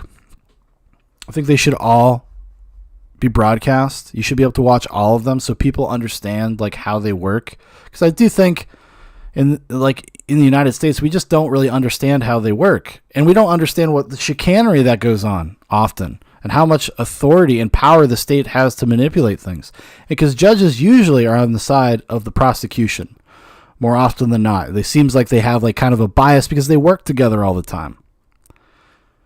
They're colleagues in a way. But I don't know. This is fucking nuts. As soon as the camera started rolling, this guy's like, well, here I am. Let me tell you, okay? And he started making all these crazy rulings and putting on a show. But he's a befuddled old... What crazy rulings? Can we get some examples? Maybe we should run it down. Man, and he's a giant right-winger. It's super obvious. And so none of these make any sense, but the right winger are like, yeah, Mr. Magoo, Judge Magoo, you're killing it. And he's like, yes, I finally have people who respect me. All right, so I wanted to give you guys just one moment from the defense's closing statements, closing arguments, because I don't know why this was mentioned. I don't think that this even helps the defense in this case, but it is telling, right? Not just about the defense, but more importantly, the kind of mentality we have in this country in regard to gun culture and gun violence. Let's watch. Ladies and gentlemen, other people in this community have shot somebody 7 times, and it's been... And I love that they cut to a Fox News feed. found to be okay. And my client did it 4 times in 3/4 of a second to protect his life from Mr. Rosenbaum. Yeah? That was the weakest argument ever. What does it matter how many times they shot the gun? What's being called into question is whether or not he used that weapon in self-defense. Because it's part of the case. It was part of the prosecution's closing that he shot the gun too many times, Anna. I mean, come on. Like, what the fuck? And people watch this stuff just uncritically, and they just believe it because they didn't see it for themselves. You know, I was really sick for the past like 2 weeks, and so I got to watch the trial. I've watched pretty much every moment of the trial. And they just distort the reality of it. And this is their fucking job. This is the only thing they're supposed to have to do. If you're going to get on here and have an audience and tell people what's going on, you have some sort of ethical obligation to at least get the bare minimum of the facts correct. We might as well be watching a clip from The Real. Right? So if Girl talk. Others have shot their guns 7 times and were found not guilty of intentional manslaughter because there was evidence to show that they acted in self-defense, then they acted in self-defense. They can legally do that. Like the number of shots or the amount of time that it took for them to fire those shots doesn't matter. Like, that was a weird thing to bring up. So the prosecution did a good job, in my opinion, with this argument at the end. They said, what about the victim's right to self-defense? So this guy comes in, brandishes a weapon, and they think... Loomis says, you do realize that you are smarter than most people. You want to give it to the bottom 50%? Well, I appreciate the backhanded compliment, but I don't understand what you mean, I guess. You want to give it to the bottom 50%. Give what? Like guns? Do I think people have a right to bear arms? Yeah, I'm pro Second Amendment, for sure. He's an active shooter, and one of them defends himself. Like, people with IQs lower than 90 do most of the work that creates the infrastructure from the country. When you go fill up your car, when you do whatever, that was provided by somebody out in an oil field or out on the plains putting in oil pipelines and stuff like that. And most of those people are barely functioning. Some of them can't even read. I know this because I actually have real life experience because I did it for a little while. There's lots of people that you would not think can handle operating like heavy machinery, incredibly dangerous stuff. Like, the whole gun thing is like this myth. It's this red herring about like what most people do. Not everybody in the country is out there just walking around shooting people. Yet there are hundreds of millions of guns in this country. Hagbert says, I want bear arms. That would be dope. Well, I kind of got bear arms. A little bit. A little hairy. With a skateboard, for example, right? And so are we going to tell society, in essence, you can only defend yourself if you have a weapon that could kill other people, right? So you can't defend yourself with a skateboard, but you can with a gun. Loomis says, as a plumber, I resent that. Well, I didn't say everybody. I just said you'd be surprised. You'd be surprised of the median IQ of people that operate giant cranes. And so does that mean that... And you're standing under them, and it shakes you a little bit. It shakes you when people are swinging giant pipes while they're like laughing. It's hard to contextualize. It's hard to say if you're not there. But if you think there are some people that are too stupid to have a gun, that was the point of my example, is that if you think the bottom 50% of the country are too stupid to operate a gun, I was saying you'd be surprised what the bottom 50% of the country is capable of. And I don't think that means that they're just going to pull out their guns and start shooting people. Most people just have a gun for basic comfort, quote unquote self-defense. They like to have it in their house. It makes them feel comfortable. That's the vast majority of people that own guns, you know? Loomis says, I was in the pipe. In an oil pipe?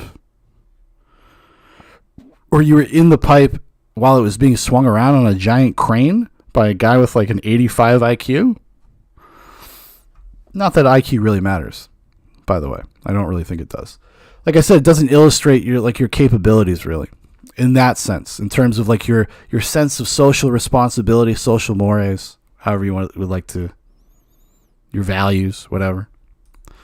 Only self-defense that counts is with a gun. It's funny because it's literally the question I asked a right-winger that had come on our current TV show about almost 10 years ago now with the Trayvon Martin situation, where he said, oh, George Zimmerman has a right to murder him with a weapon because he was worried he was going to get hit with the Skittles.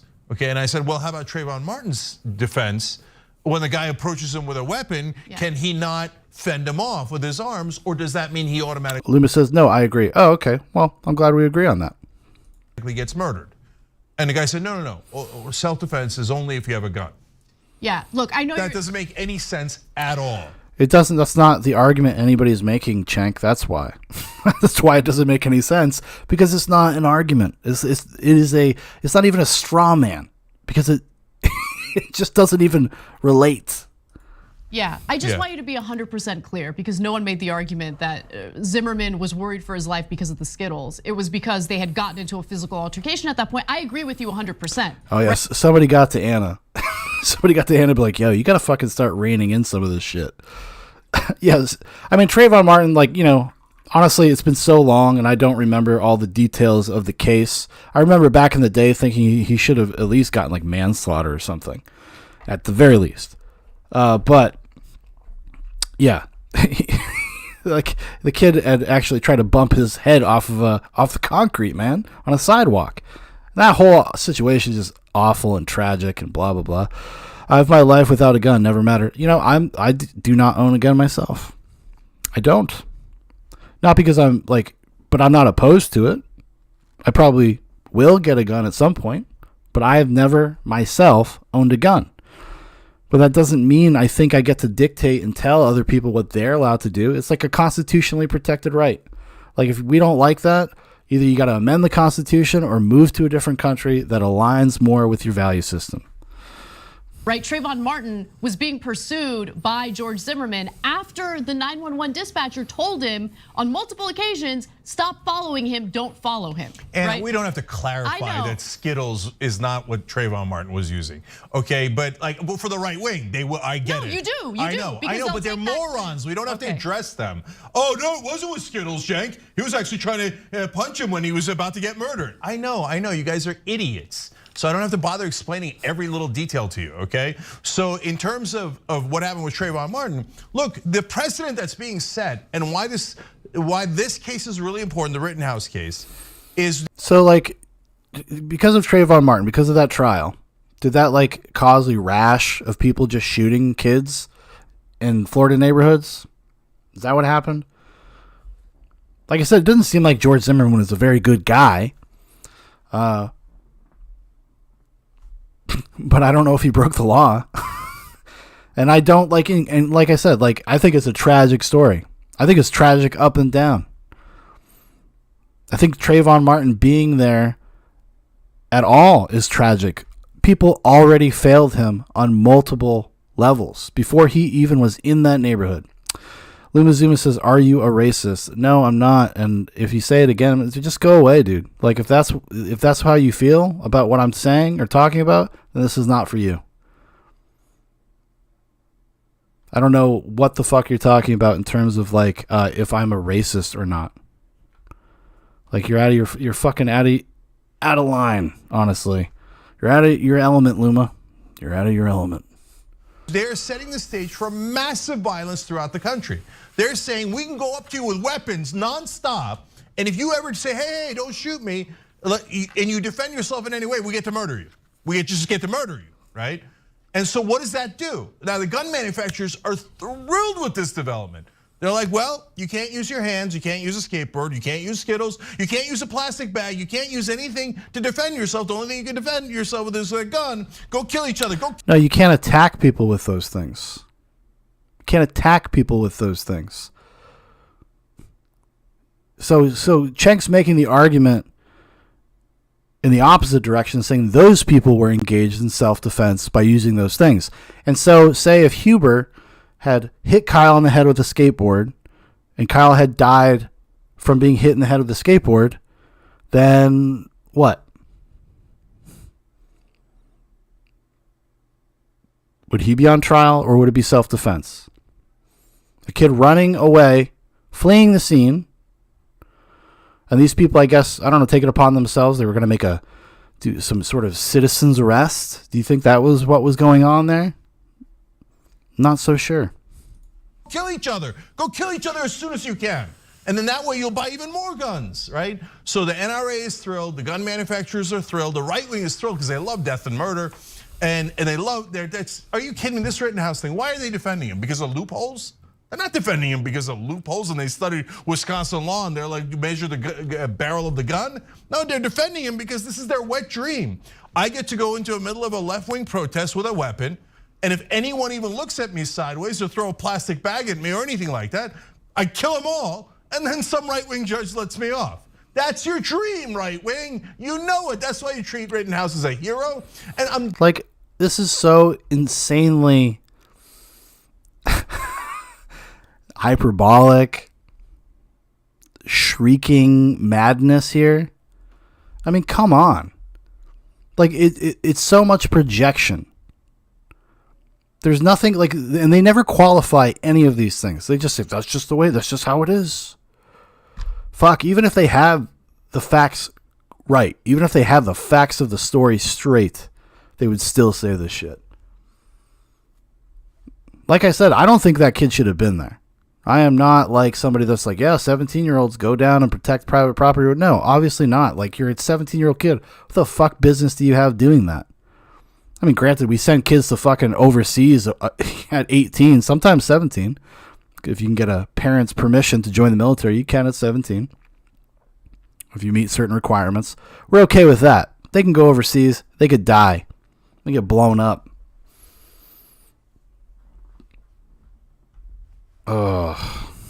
I'm tired of debating it with you guys. There's no debate. You didn't think he was actually doing self-defense when he went there in the first place. Defense of what? It's not even his own state. It's not. He went there to kill left-wingers. His whole family, like half of his family, lives in Kenosha. Somebody that his friend knew called and asked if they would be willing to come down to Car Source, to the used car lot, and protect it because they had already lost a few places, a few of their businesses the night before. He didn't even know he was going to be doing that day. Like I said earlier that day, he went to work. He was like a lifeguard in Kenosha, which he lives 20 minutes away from, and which his father lives, his grandmother lives, his best friend lives, his best friend who's dating his sister. Like, this is what I'm talking. It's like it's completely distorting reality. It's completely fake. Fake news, everyone. Hashtag fake news. it's completely fucked. It's completely fucked. And it's like, you could, like I said, like, even if you were to have like the opposite opinion, if you want, yeah, how about nobody kills each other? I totally agree. I wish that guy had not fucking said fuck you and then ran at a 17-year-old kid and tried to grab his gun. I wish that never happened. I wish that never happened for everybody. Why would I think otherwise? I don't want to live in that kind of world where this kind of shit happens. This kind of violence. It's fucking awful. It gives me fucking anxiety. I have a young son. I don't want to have to raise him in this world like this. This sucks. It's fucking awful. If he had the opportunity. And that's what happened, and you all know it, and that's why you celebrate him. So please stop me with it. Stop. So, because of people like Cenk, other people who is an extremist, other people on the other end of the spectrum also go in extreme directions. Kyle Rittenhouse has become a fucking meme. It's like part of this is like a joke. It's like, remember the OK symbol when everybody was like, oh, that means like that's a white supremacist symbol. It's something that started as a troll on 4chan. People started engaging in that stuff, like, and then it becomes a meme, and then it becomes something that left-leaning people get really triggered, for lack of a better way to put it, by, and then they just start doing it to fucking piss people off. Like, it's not. It is not like sincere. It's not genuine. It's not a genuine expression. Luma Zuma says, how about nobody kills each other? I answer that. Okay, we agree. Don't kill. I agree with you. 100%. I'm not like stoked that a 17-year-old kid shot and killed people. But also on the other end of the spectrum, like, I don't want to see that kid get beat to death either. Especially knowing all of the context of everything that happened. But legally speaking, say this kid is everything they say. He's like an evil white supremacist and he was there to shoot people, blah, blah, blah, blah, blah. Well, I guess they gave him a context where he could do it. And that sucks. It's fucking awful. He used to work there, Cenk. He used to work there. Yeah. Oh, yeah. So since he used to work there. Sure. He didn't used to work there. Sure. Look, I saw protests going down in my own neighborhood, in my own community, and I get it, right? Like, for some people, it's incredibly scary. But I knew better than to put myself in any type of situation that could lead to increased violence. Like, look, what we saw during those protests in the summer was a very intentional response by right-wingers to protesters who were trying to change the way policing is done in this country. They didn't need to be there. They intentionally put. Yeah, and they were. This is what I can't stand. Like, this conflation between protesters and what was going on at 11 o'clock at night. It's like not the same thing. You lumping these two things together is just, it's not right. It's an unfair framing. I'm sorry. Like, I don't agree that people, a few of which didn't fucking live there. Joseph Rosenbaum didn't live there. Gage Grushwitz didn't live there. I don't know if that Huber guy lived there. I have no idea. But these two of them weren't even fucking from there. So people just come, opportunists, to come to fucking act, literally to cause trouble. This is what I mean about projection. Some of the people there are the things that they're talking about. They were literally those people. That kid, like a fucking goody two shoes, whatever, or whatever. I have no idea. Like, I don't know. I just think it's rotten. It's fucking evil. To like I said earlier, like, this is like, to me personally, and maybe it's because I have, like, you know, I have a 4-year-old son, so maybe I'm a little bit more like sensitive or activated towards this stuff. But like, cause that's what I see. I see somebody like getting fucked over. I don't like injustice at all. I just don't like it.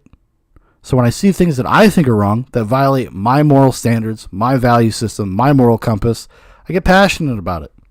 And this is, I mean, I know this is like a big story. It's like national attention, which is crazy because you would think the story that would actually have national attention, that it actually might be the thing that they are talking about, is the Ahmaud Arbery case. That might be actually a racially motivated murder. I don't know. I haven't been keeping up with the case, but from what I saw back, a year ago, whenever it happened, and a few of the little crumbs that I've seen, because it's getting no attention whatsoever outside of the Jesse Jackson being there. Like, that was the thing that all the media was talking about, not the case itself, not the details of the case. It's just, I don't know. It just makes it like I have cognitive dissonance, maybe. I don't know. Went out of their way to be there, and every time they showed up, oh wow, what a surprise, it would escalate to violence. So I hear what you're saying. It is what it is. Every time they show up, it would escalate to violence, as if before those people weren't there the 2 nights previous, there wasn't an explosion of violence and destruction. That's what I mean about this is disingenuous. It is not fair. What are communities supposed to do? Kyle does not live in Kenosha, but a lot of the other people that he was with did. He's just like fucking riding with his buddies, with his bros, thinking he's being helpful, LARPing as a medic, whatever. It's just, I don't know. It just blows me up. Luma Zuma says, watch the gerrymandering. What goes on with gerrymandering? Yeah, that's wrong. I don't agree with that. I'm not like really a right or left person. I have my core principles, and that is how I guide myself politically, emotionally, everything. I don't really worry about team sports. I don't worry about left. I don't worry about right. I try to navigate the best I can just based on my kind of innate moral compass. That's it. That's how I operate. And try to be as practical and as pragmatic as I possibly can be. Because I recognize that I live in this world, and I have to try to make the world that I live in a better place. Like I said, maybe I'm extra sensitive to this stuff because I have a young son. And I want him to be treated fairly. I want the world to treat people fairly. That's all I really want. That's all I'm really asking. And honestly, I don't know what the answer is, because you're right. There's no answer. There is no answer. Because our system lets them off nonstop. And what I'm afraid of, not what I'm looking forward to, this is super important. This is a disaster for this country. What I'm afraid of is at some point the left wing's going to get tired and go, God damn it, we're bringing weapons too. And we're going to bring a lot of weapons. You bring your weapons, we bring our weapons. Because it turns out if we don't have a gun, you murder us, and the system lets you off every time. What about all the other people that had guns there? The lefties that he's talking about. One of them got shot. Luma says, as an old person, take care of your teeth. Actually, you're 100% right. And I've actually just got dental insurance. And I'm like, I got to go to the dentist. It is something I have thought about, but I appreciate you looking out. Every time. Zimmerman's off, Rittenhouse is going to get off. So now, at some point, it's going to be somebody. It's going to be Antifa. It's going to be somebody who says, all right, then, you bring a gun. I'm bringing a goddamn Uzi, okay? And the next guy's going to say, I'm bringing an RPG. If you have lawlessness, and that is what this is creating, total lawlessness. Who created the lawlessness that was going on? The people protecting the fucking car source, they created lawlessness? Fucking give me a break, dude. I mean, even some of the people that were creating, or not creating, but there to protect gas stations and the car lots and blah, blah, blah. The people that showed up, some of them being Boogaloo Boys, etc. They're not aligned with the right wing. They're anti-establishment. They're anti-government. They're anti-police. They're ACAB. They just don't think you should destroy their neighborhoods. That's it. People are going to take the law into their own hands. And we're going to have massive bloodshed in the country. Mark my words, and I hope to God of all my predictions that this one is the most wrong. But it ain't going to be wrong because it's so, okay, so according to this idiotic situation we have in America now, so if you're a left-winger, you can walk into a right-wing protest with hand grenades and be like, what, go ahead, throw something at me. Yeah, that's exactly. See, this is another just these great arguments that he makes. He's arguing with no one. He's arguing with phantoms, with ghosts.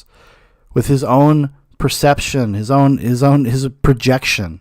That's what it is, in my opinion. Look at me weird. have your Skittles, you got your iced tea, oh, boom, oh, self-defense. Oh, look at that, right? I don't want anybody doing that. That's a terrible idea. And yet, here we go. Every time you let one of these sons of bitches off, the right wing thinks we get to kill them, and that's their dream. It is interesting though, because on one hand, you have the right wing constantly talking about a civil war, the need for a civil war. They salivate over the thought of a civil war. And then they try to engage in their version of a civil war. And as soon as one of them... There are people out there asking for civil wars. People are doing the same thing that Cenk is doing here. Like, go watch like Tim Pool or whatever. Like, that guy talks about like, oh, the incoming civil war, which I think he actually kind of planted that seed in the zeitgeist.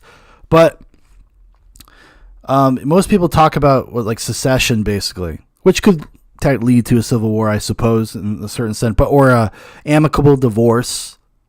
And that's not right wing either. Like Sarah Silverman, like a month ago or something like that, was talking about it on her podcast. Maybe it is time we just like carve the country up. Like, it's not a right wing thing. It's more of a libertarian thing. If you want to consider them like right wingers, I guess. I don't know. It seem like they're pretty like centrist. Excuse me for lack of a better way to put it, but yeah, I don't think anybody's like calling for civil war. Not on like on a major, large scale. I'm sure there are some people, right? Like I'm sure there's fringe weirdos, QAnon people, stuff like that, asking for civil war. Sure. Hey, how you doing? What's up, Nolan? I don't think we've ever spoken before. How you doing? Them actually might face consequences for it. No, it was self-defense. Well, which one was it? Did you guys want a civil war, which you guys like incessantly talk about on all of your shows? Or was that really, just a young man who cares so deeply about this community and wanted to clean graffiti? No, see, here's the thing. They want to like frame it like, oh, he just cared. Like they want us like this caricature of like what happened. He was there cleaning up the community and stuff because that is the type of like kid he was. He wanted to be like a cop, all that kind of stuff, right? Which, like, I guess, but like a 17-year-old's conception of a cop, maybe not the reality of it. Ethan Ralph is watching your real clip. I don't know what my real clip. Okay. So, what would you like to talk about? Life, politics, science, socials, laugh out loud, pick one. Yeah, I don't know, man. I don't know who you are, dude. Anyway, it is what it is. Look, again, there's enough evidence, in my opinion, for him to fight off the intentional manslaughter charges. So, but yeah, I am worried about what this means for the future, especially since I have no doubt that there will be more protests in the future. And if this is the kind of outcome that protesters are going to see, they're going to want to arm themselves as well. You're right about that. Thanks for watching The Young Turks. Really appreciate it. Oh, what a great guy. They really appreciate. They appreciate our patronage. Good for us. We're in it to win it. Let me see here. Do I have anything else tonight? I don't know what time is it. 11:15. Probably do a little bit more. Just for the kids out there.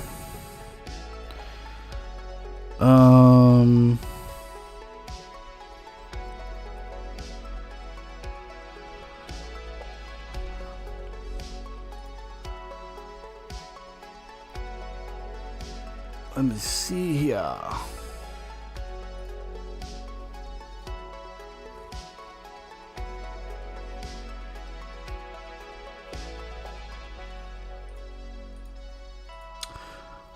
Oh, he's watching. Oh, the Real Talk clip, the same one I was watching earlier.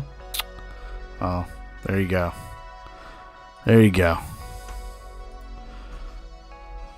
me see here. What else we got? I gotta find something. I got one more we could get into.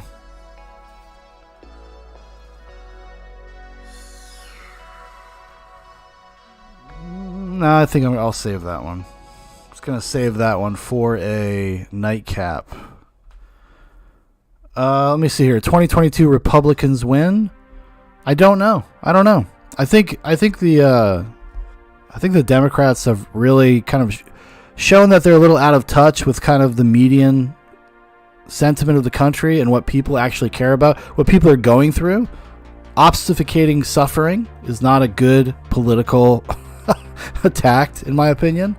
When you tell people like, no, well, why do you care about it? How does it affect your life? And then it does affect their life. They notice that for sure. For sure. I don't like people are predicting like the red wave. I don't know if it's going to be quite that intense, but we'll see. I mean, the Youngkin thing or the Virginia thing that just happened. I mean, that I can't even remember the dude's name off right now. The guy that he was running against, the Democratic guy he was running against, he just like put his foot in his mouth over and over and over again, and just couldn't get there. Types of vampires in the community. I don't know what I got.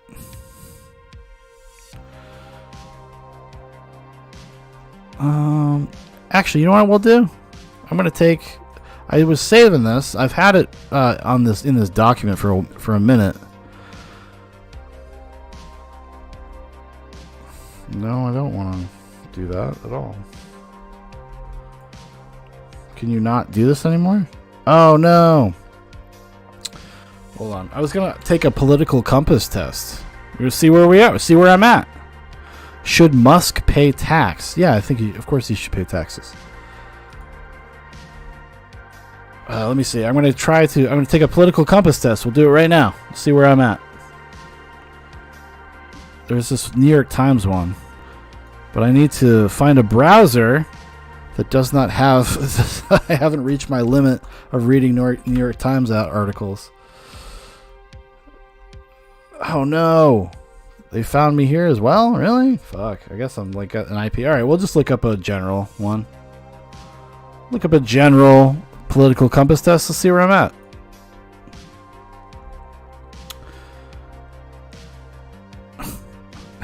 Was Jack the Ripper really the Loch Ness Sea Monster? Who can say? Who can say? Let's see here. Political compass test.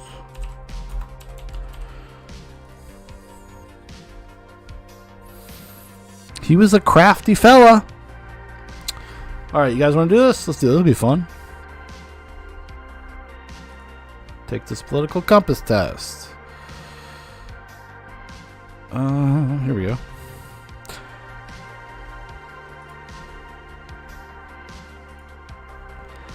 So before taking the test, please note that this isn't a survey, and these aren't questions, they're propositions. To question the logic of individual ones that irritate you is to miss the point. Some towards extremism or moderation some propositions are extreme and some are moderate. That's how we can show you whether you lean towards extremism or moderation on the compass. Your responses should not be overthought. Some of them are intentionally vague. Their purpose is to trigger reactions in the mind, measuring feelings and prejudices rather than detailed opinions on policy. Well, that's kind of fucking stupid, but okay. Sure, we'll do it. If economic globalization is inevitable, it should primarily serve humanity rather than the interests of transnational corporations. Yeah, strongly agree. I'd always support my country whether it was right or wrong. Disagree. Well, I guess I strongly disagree. Yeah, we'll just go medium disagree. No one chooses their country of birth, so it's foolish to be proud of it. Light disagreement, I suppose. I feel like it's a privilege to be born in a place where your life is actually like fairly good. Our race has many superior qualities compared with other races. Strongly disagree. The enemy of my enemy is my friend. Strongly disagree. Military action that defies international law is sometimes justified. Strongly disagree. There is now a worrying fusion of information and entertainment. I strongly agree with that. People are ultimately divided more by class than nationality. I strongly agree. Controlling inflation is more important than controlling unemployment. It's a weird question. But I'd probably agree. I guess. Because corporations cannot be trusted to voluntarily protect the environment, they require regulations. I strongly agree. Well, I'll do because I think sometimes that stuff gets like really out of control. I know I'm not supposed to think about this, but I think sometimes the concerns are not always super genuine. From each according to his ability to each according to his need is a fundamentally good idea. Strongly disagree. I'm not a commie.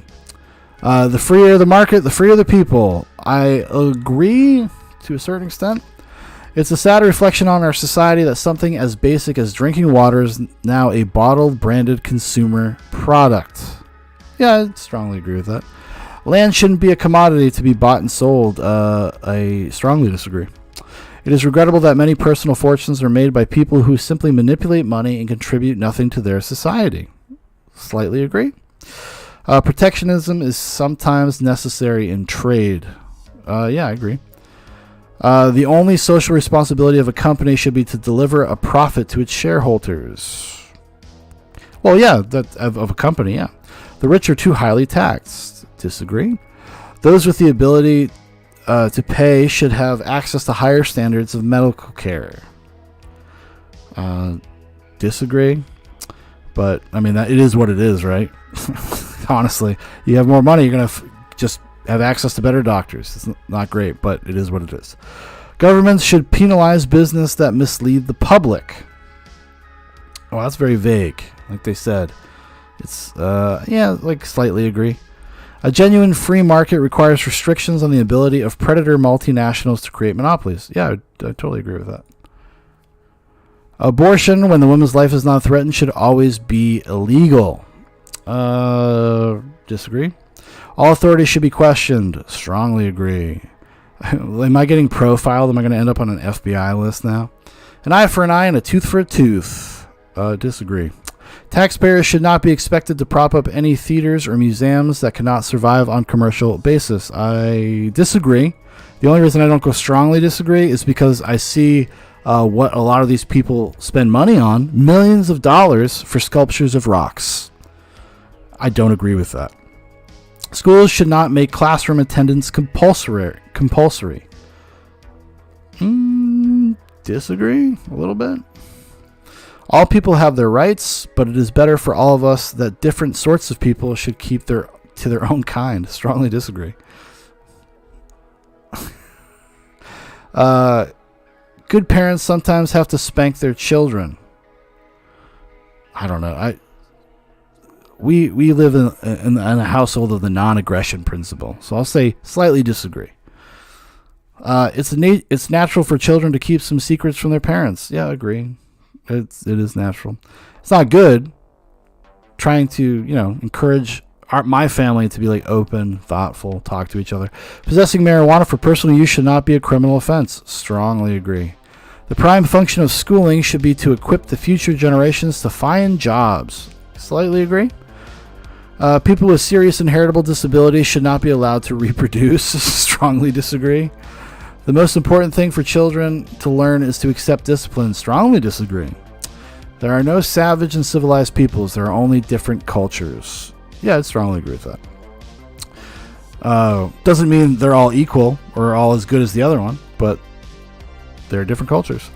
Those who are able to work and refuse the opportunity should not expect society's support. I agree with that to a certain extent. When you are troubled, it's better not to think about it, but to keep busy with more cheerful things. Oh, strongly disagree. First-generation immigrants can never be fully integrated within their new country. Strongly disagree. I've known plenty of people that have, because they want to, because that's why they are here.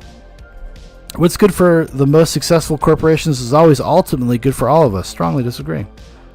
Obviously. No broadcasting institutions, however independent its content, should receive public funding. Strongly disagree. Oh, no, moderately disagree.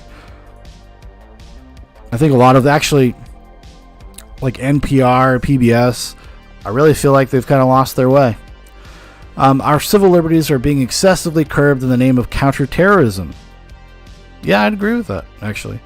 A significant advantage of one-party state is that it avoids all the arguments that delay progress in a democratic political system. This is slightly disagree. Although the electronic age makes official surveillance easier, only wrongdoers need to be worried. Strongly disagree. The death penalty should be an option for the most serious crimes. I tend to disagree. I'm like kind of 50-50 on, well, I'll say agree, because I'm like 50-50 on the death penalty, because if you watch a lot of trials and courts and stuff, and I think even like the Rittenhouse case will show you, sometimes there's a lot of fuckery, a lot of chicanery that goes on. In a civilized society, one must always have people above to be obeyed and people below to be commanded. Obeyed and people to be commanded? No, I disagree. Abstract art that doesn't represent anything at all shouldn't be considered art at all. Strongly disagree. In criminal justice, punishment should be more important than rehabilitation. Disagree. It is a waste of time to try to rehabilitate some criminals. This is tough. That's a tough one.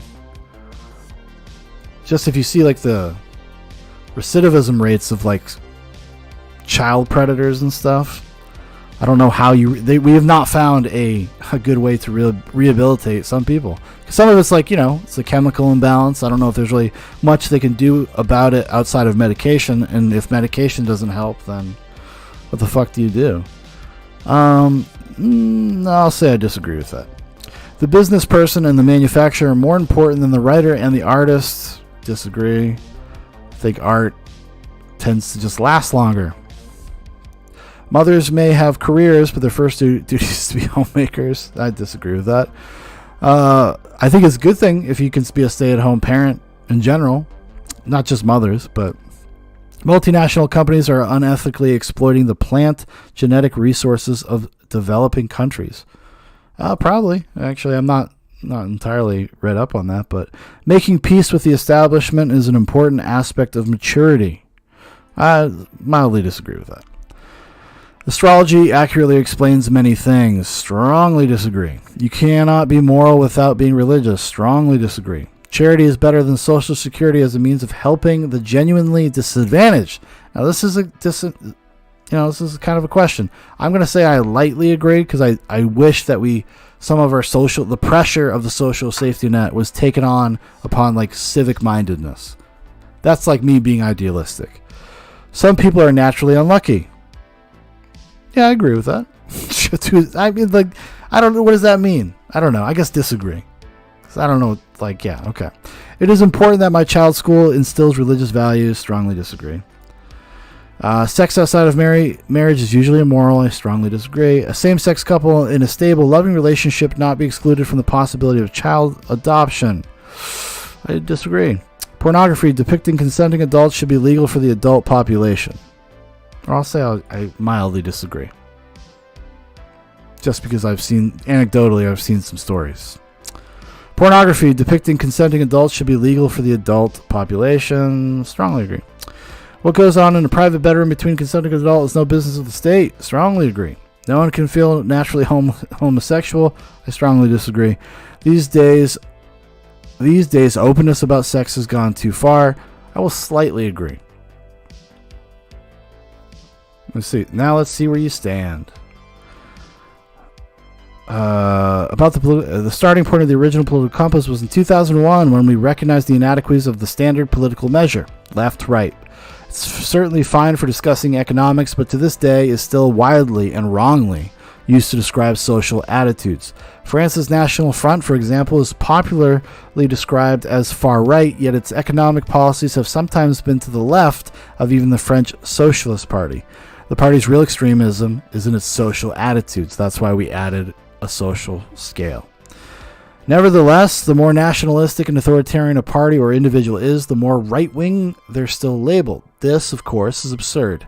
Taken to its logical conclusion, it means that the further left a country sits, the more socially liberal its attitudes are. On that basis, North Korea must be a shining model of human rights and social freedoms. Conversely, a country may be very right-wing, i.e. libertarian, in its economics, but be authoritarian at the same time. Singapore is a perfect example. The Index Economic Freedom produced by the Wall Street Journal and the Conservative Heritage Foundation hails Singapore as the economically freest nation on the earth in 2021. On the social scale, however, it's a very different story. Human Rights Watch details its reason for finding Singapore a deeply authoritarian state. take a look at a few contrasting nations on this chart. Oh, there you go.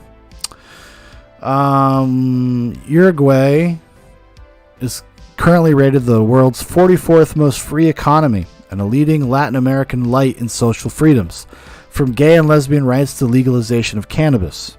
Switzerland also has a high rating as a libertarian economy, while at the same time providing a wide range of social welfare programs in common with Nordic states and a number of other Western countries. With the exception of its Hong Kong region, China maintains strong economic controls, though fewer than those associated. I'm assuming that's supposed to be associated with more orthodox ruling Communist Party. In recent years, China has shifted closer to the totally repressive social climate of North Korea, where the economy also is under absolute control of the state. Saudi Arabia has veered further towards the libertarian economy in recent times, but with no real relaxation of its sweeping authoritarian powers. Your political compass. Okay, well, I used to be up here. Like up here. That's where I used to sit. So as I've gotten older, according to this is where I'm at. I think it's kind of weird that like it suggests that I've moved. I don't know. I guess I've moved a little bit to the left as I've gotten older, which is weird because I've become much more like, I don't know if this really means anything. Anyways, there you go. That's it. That's who I am, apparently. Ain't ever gonna be anyone else. Oh, good God Almighty. Let's see here. Can Satanists and other religions agree? You guys want to watch it? Oh, yeah, let's watch it. Oh, I don't know if I can. I forgot I'm on YouTube. Shit. I can't just watch whatever I want on YouTube. Alright, well, we'll look up. What else could we watch? Should we do one more Rittenhouse? More Rittenhouse video? I want to find somebody that like makes a case for like why, like really goes into detail about like why they think he's guilty. Everything I see is just so vague and so kind of all over the place. Oh, this will be a good. Okay, Dr. Todd Grande getting some of that dad content. This is what you watch when you're in your mid-30s, stuff like this, and you're like, oh, that's interesting. I actually just really like this guy. This is Dr. Grande. Today's question is, can I analyze the case of Kyle Rittenhouse? Just a reminder, I'm not diagnosing anybody in this video, only speculating about what could be happening in a situation like this. If you enjoyed this video, please like it, subscribe to my channel, and consider supporting me on Patreon. I will put the link to Patreon in the description for this video. So first I'll look at the background of this case, including the timeline of the alleged crimes. Then I'll offer my analysis. On August 23, 2020, a black... I hope that I like this video because I like this guy. I actually really enjoy like his presence, his cadence, just everything about him. I just for whatever reason, I don't know why, I just really get a kick out of this dude. Resident of Kenosha, Wisconsin, named Jacob Blake, was shot in the back 4 times by a police officer. The police had attempted to take him into custody because he had an outstanding warrant for several charges. Blake refused to drop a knife and tried to climb into a vehicle. The shooting left him paralyzed from the waist down. Protests started occurring in Kenosha as a result of the shooting. Many stores in Kenosha were looted. Several buildings were burned down. A 17-year-old resident of Antioch, Illinois, named Kyle Rittenhouse, took an interest in defending property from the protesters. He had been active in police cadet programs and voiced support for law enforcement. Antioch is about a mile away from the Wisconsin border. Rittenhouse had connections to Kenosha, Wisconsin. He had worked there as a lifeguard, and his father lived there. Rittenhouse heard about a local car dealership whose owner was concerned about the property being vandalized or destroyed. Rittenhouse and a friend traveled to the general area of Sheridan Road and 59th Street in Kenosha on August 25, 2020, as protests were going on. Rittenhouse was armed with what the police described as a Smith & Wesson AR-15 style rifle chambered in .223. He joined other armed people who said they were there to protect businesses. Rittenhouse also carried medical supplies. A curfew was put in place, but Rittenhouse evidently did not seem concerned about that. He remained near Sheridan Road.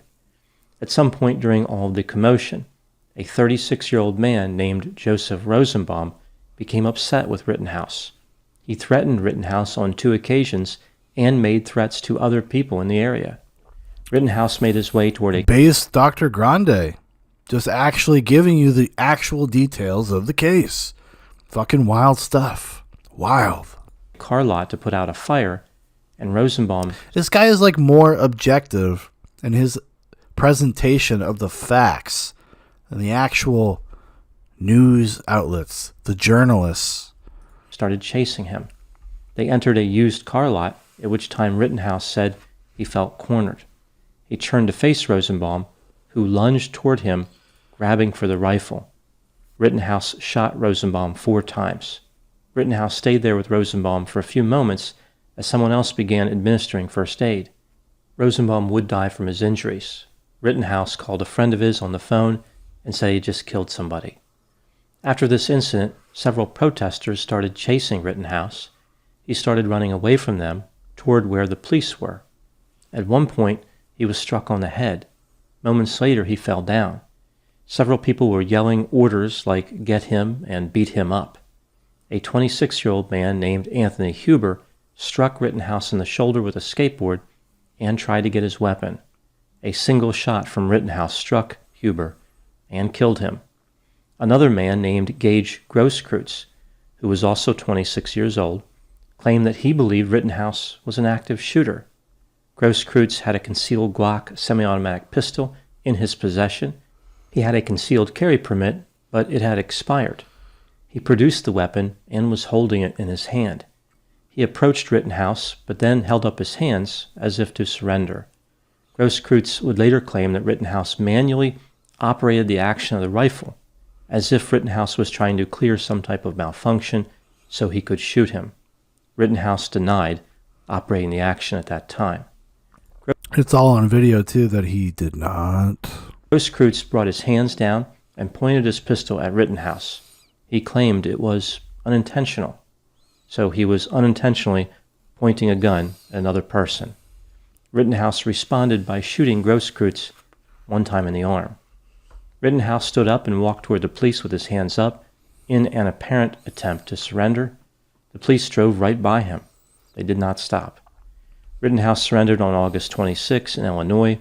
He was charged with 1 count of first-degree intentional homicide, 1 count of first-degree reckless homicide, 1 count of attempted first-degree intentional homicide, 2 counts of first-degree reckless endangering safety, and possession of a dangerous weapon by a person under 18. His trial started on November 1, 2021. At the time making this video, the trial is underway. It has not been going well for the prosecution, but who knows what's going to happen. Now moving to my analysis. The case of Kyle Rittenhouse has taken on political meaning outside of the reality of the shooting. Some on the left tend to see Rittenhouse as a murderer, someone who victimized innocent protesters, like he encouraged them to attack him so he could use deadly force. Some on the right tend to see Rittenhouse as someone who is simply exercising his right to defend himself against dangerous rioters. See, that's why I like this dude, because he's so even-keeled. Like, he's so down the middle with his analysis. He's not taking any sides. He's just here to look at the information. That's why I like Mr. Todd Grande. Oh, doctor, I'm sorry. When politics enter the room, logic typically stands up and leaves. They can't really exist in the same place at the same time. This case has been no exception. Now moving to the question, was Rittenhouse guilty? I'm not going to focus on the misdemeanor charge of possessing a weapon by someone who's under 18 or the reckless endangerment charges, rather on the 2 murder charges and the 1 attempted murder charge. Let's take a look at the evidence pointing both for and against the idea of guilt. Not all of the evidence I will be discussing was admissible at the trial. Starting with the inculpatory evidence. Rittenhouse armed himself with a rifle and entered an area that was populated with protesters, looters, and rioters. A curfew was in place. I can't believe you actually said it. I can't believe you actually said looters and rioters. Not supposed to be on the streets of Kenosha. At one point, he falsely identified himself as an emergency medical technician. He pointed his weapon at the men during confrontations, which one could argue prompted those men to attack him. Rittenhouse may not have been invited to defend that car dealership. There's almost this sense that he was looking for trouble. Rittenhouse allegedly flashed white power. He was invited. So, you're wrong, Dr. Grande. Symbols at a bar a few months after the shooting. This is before the trial was taking place when he did this, though. I think this is from like a week ago. I would not impugn the dignity and the integrity of Dr. Grande. And associated with known members of white supremacy groups. Now moving to the exculpatory evidence.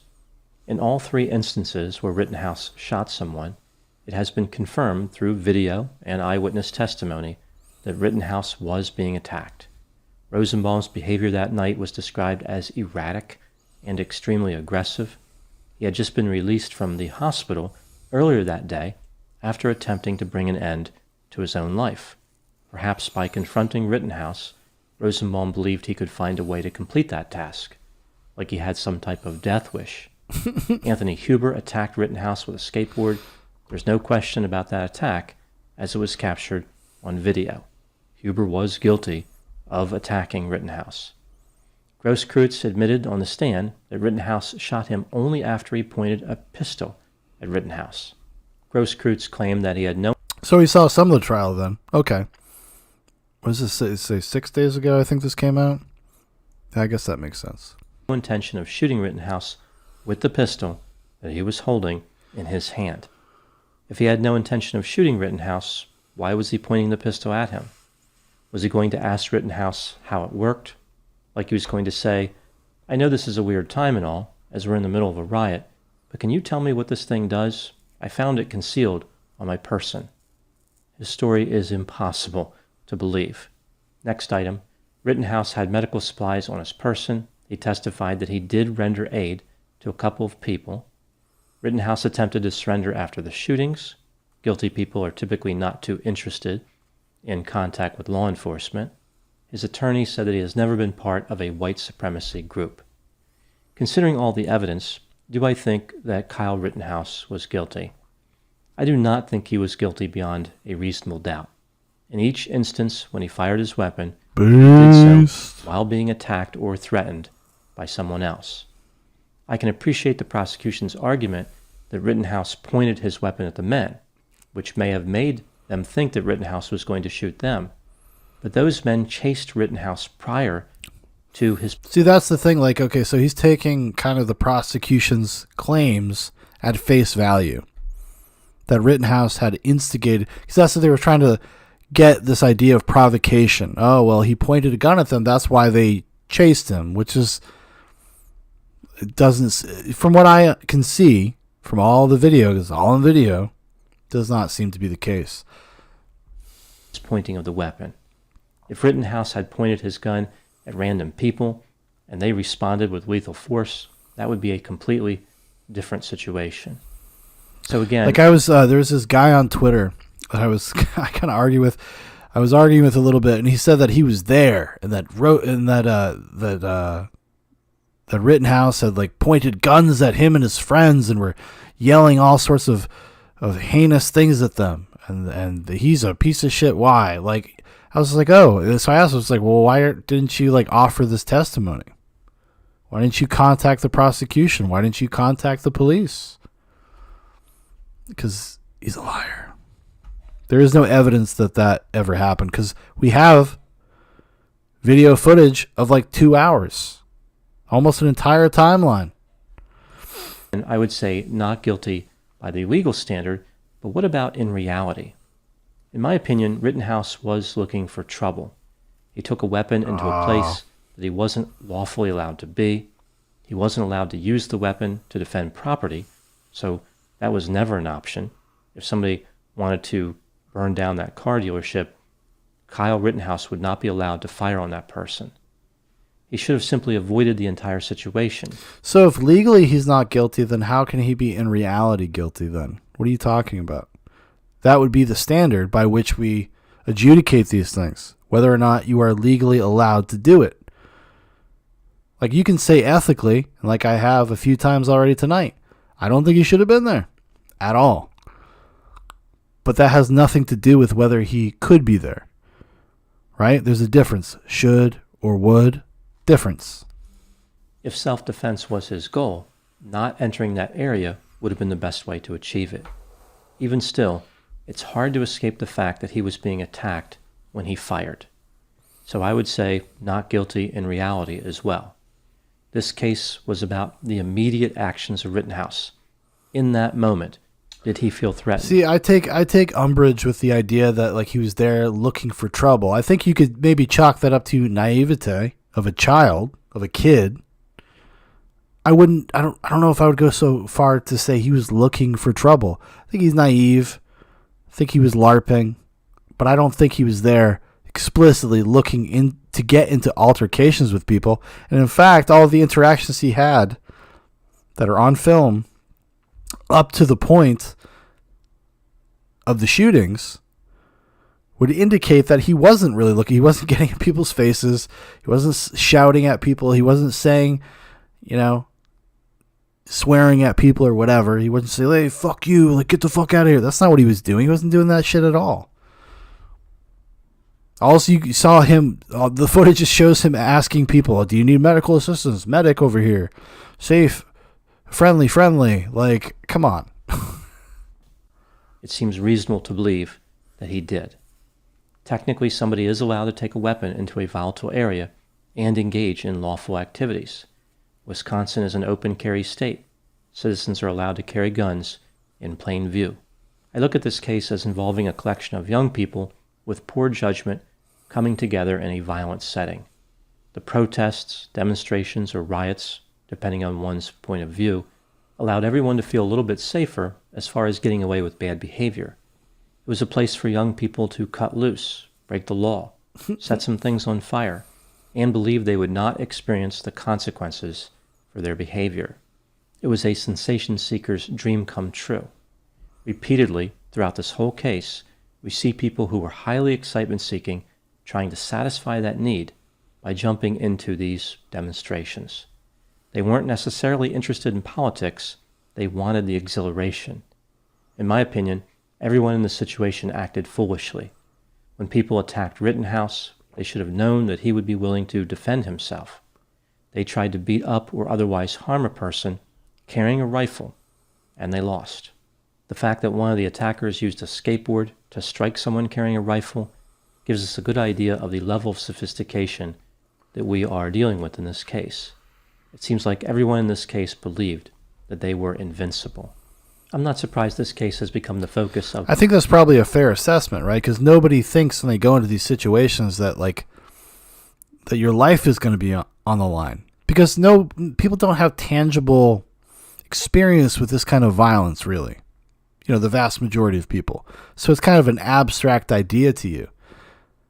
And like I said before, I think he was very naive to think that there would be no consequences with some of the people that were there. You had some real fucking crazy people there. Joseph Rosenbaum being one of them. Political debate, because sadly everything can be dragged into the arena of politics. But I don't think the people involved in this case are good representatives of their theoretical corresponding political affiliation. Thank you, Dr. Grande. Thank you. None of them are heroes. Many, if not all, are perpetrators. If Rittenhouse is found not guilty, that doesn't mean he was right. That doesn't mean that he acted intelligently or responsibly. If he's found guilty, That doesn't mean that people should be allowed to attack someone on the street just because that person is carrying a weapon. At the heart of this case is how society has defined self-defense. Can a person arm themselves, go into a dangerous area, then defend themselves if they are attacked? That's what this case comes down to. And the answer is yes. You can. Like the idea that like going into a dangerous area with the means to protect yourself is provocation is just an argument I do not buy. I don't buy it. Did Kyle Rittenhouse... Because sometimes you go into a dangerous area with the ability to protect yourself because you're trying to stop the danger of the area. However misguided that is, or was in this case.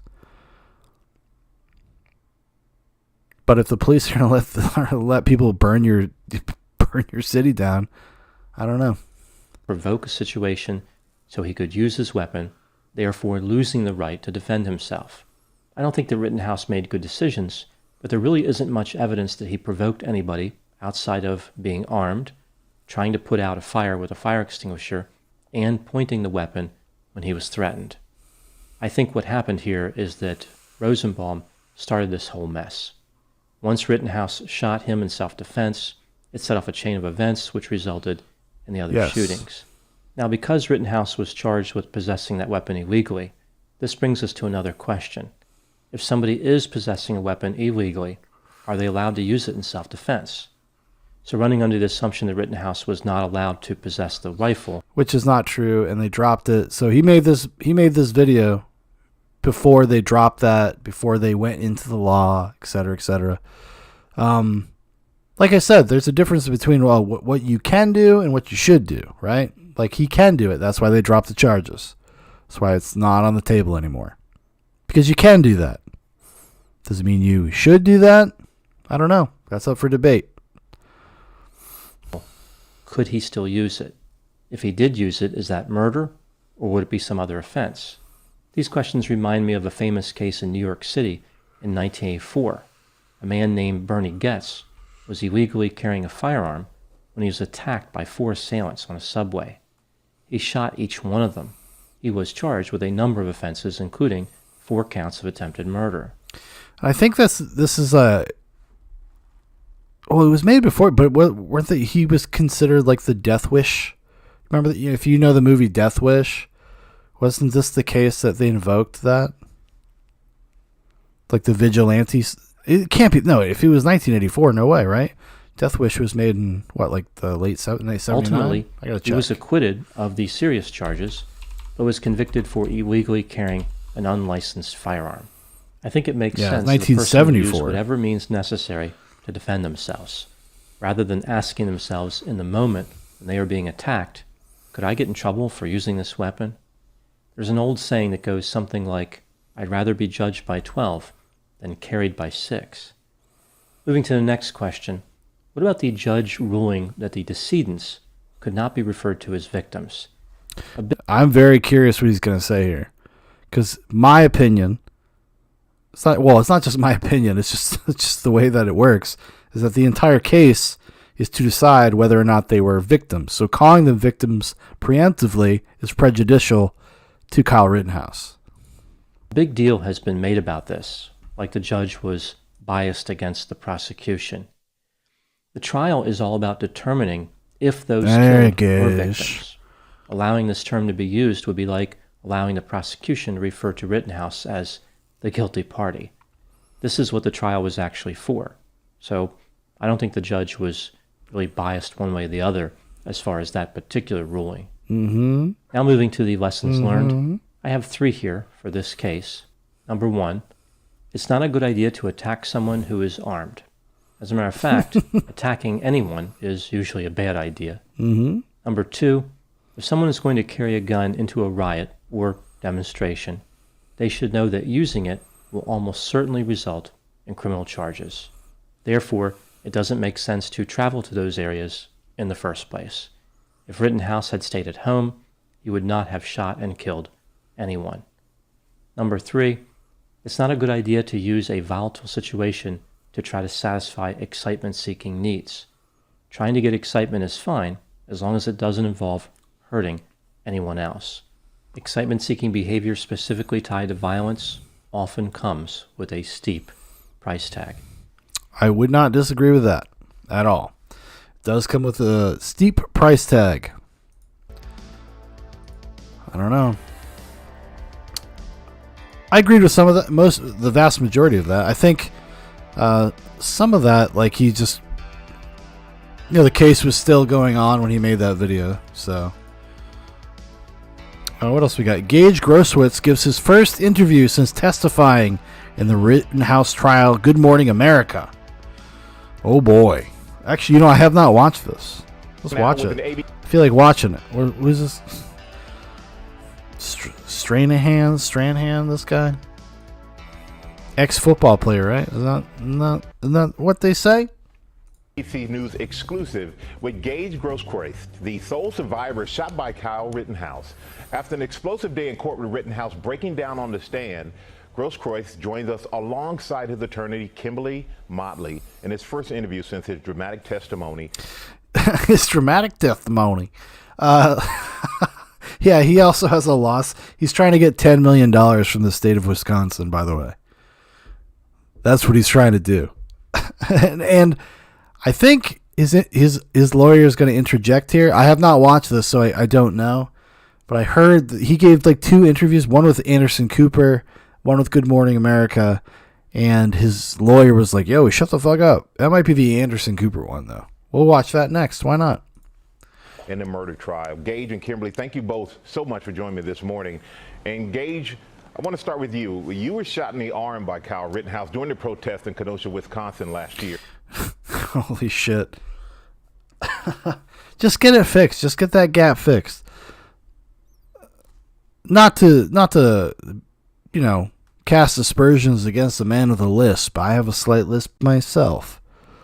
But yeah, you were just a protester, right, man? You were just out there protesting at 11:50 at night. Just out there doing the good work. While the other 2 men he shot that night died. With Rittenhouse taking the stand, what did you think of his testimony? Well, I think anytime you see your would-be murderer on the stand, it's emotional. And what was your reaction to him breaking down and crying on the stand? To me, it seemed like because at the time this was filmed, that was like the big talking point. Oh, is Kyle? Was he really crying or was he faking?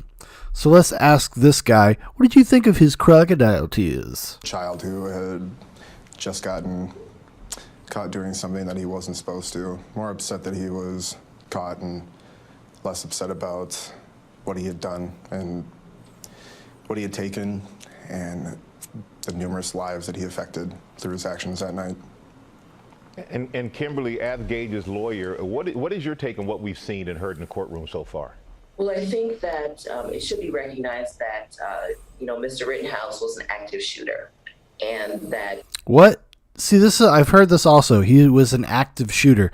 Kyle Rittenhouse, no matter how you feel about him or what happened, was not an active shooter. Like, at all. The exact opposite. Like, the kid had more control over what he was doing than the vast majority of people in that situation.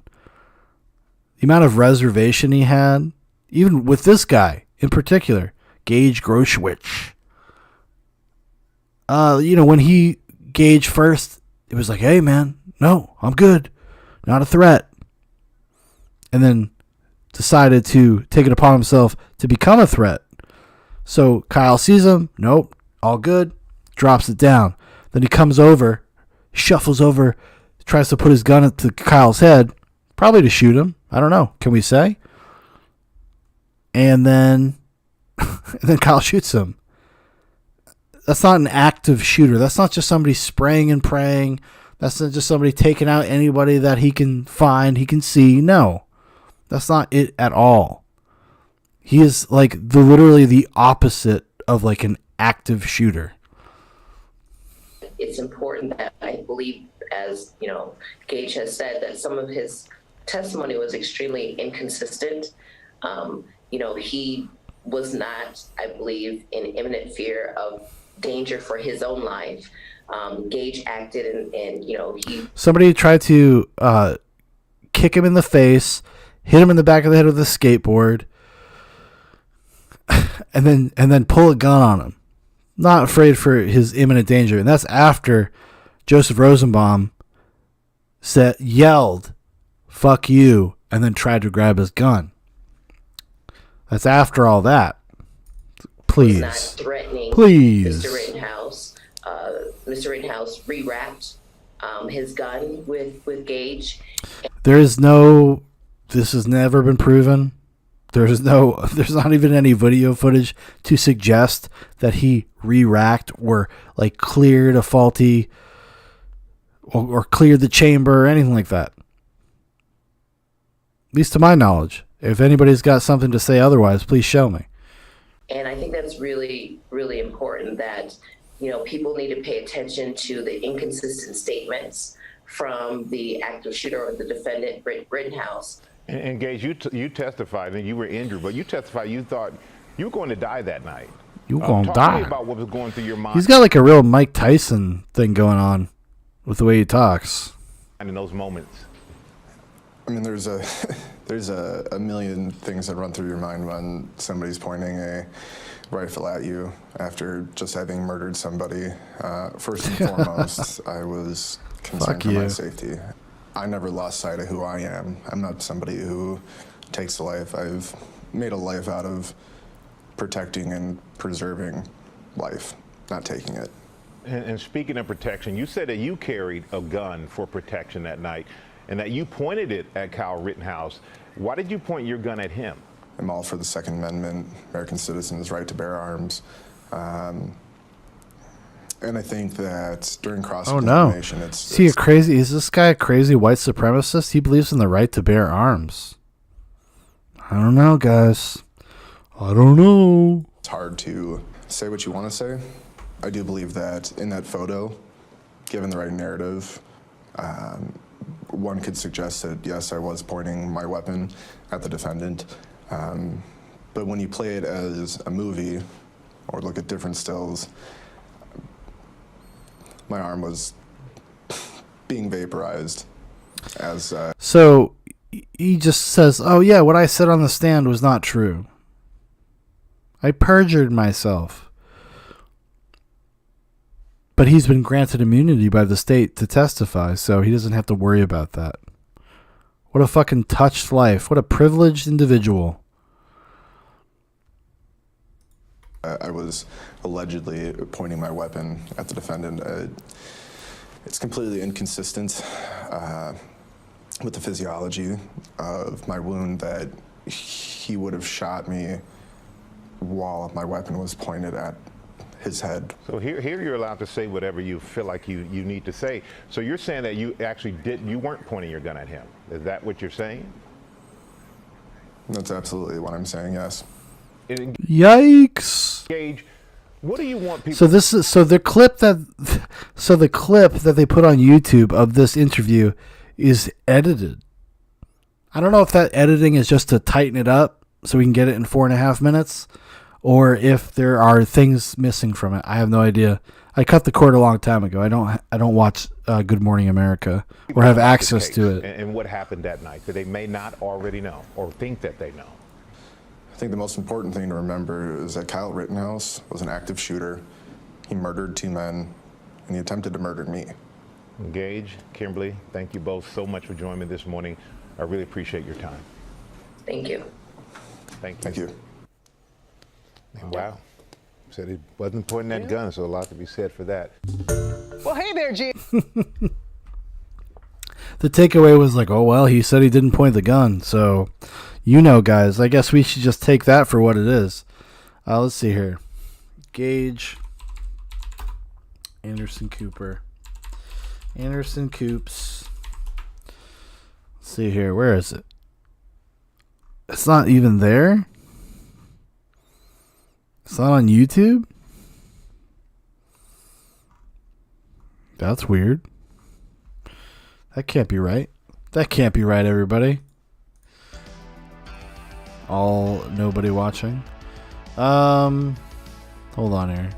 I'm gonna find it. Gage.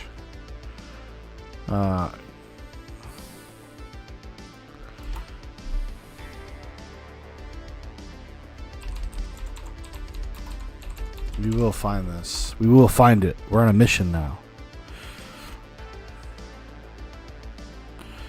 It's only like a 5-minute clip. Is it really? Was he only interviewed for 5 minutes?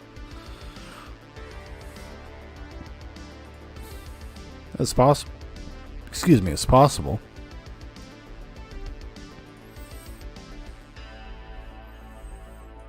Yeah. Rock and roll, everybody. Up to this point, in particular, Rittenhouse's testimony. Anderson, it's Anderson, you used to be in the CIA, right? It's been interesting. I think, You know how it is. You know how it people on is. both sides, however you view this case, can agree with that. Specifically to the defendant's testimony, I can't say that I was particularly impressed. I love how they posited he's the sole survivor of the Rittenhouse rampage. Didn't say that, but that's what it implies. That's kind of what it infers, right? The sole survivor of that fateful night. Nor convinced. Also, another domestic abuser, by the way. To me, it seemed like a child being upset because they were caught, not upset because of what they had done wrong. Now, he says he did not re-rack his gun. He said that on the witness stand. You obviously said that he did. You firmly say that you witnessed that. Yes, absolutely. And what was going through your mind in the moment right before you were shot? That I was going to die, and I felt that I needed to do whatever I could to try and preserve my own life. Gage, I just want to play something you said in court to make sure that we have everything right. This was on Monday when you were being questioned by the defense. When you were standing 3 to 5 feet from him with your arms up in the air, he never fired, right? Correct. It wasn't until you pointed your gun at him, advanced on him, with your gun, now your hands down, pointed at him, that he fired, right? Correct. And, That's it. That's the end. That's the end of that story. Holy shit. Good Morning America today, you said that you were absolutely not pointing your gun at Rittenhouse. Can you clarify that? Yes, absolutely.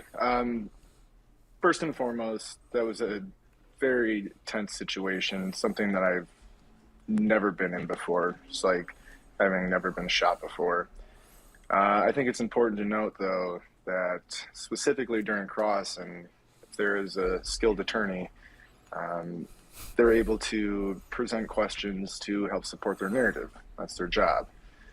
And with one of the exhibits that Attorney Sharafi had introduced, there's a photo of me with my gun pointed towards the defendant, either just after or right during he had shot me in my right arm. I think it's important to note, though, that the physiology of my wound would be inconsistent with somebody being shot with their arm in, we'll say, the traditional way that you would point a gun at somebody or something.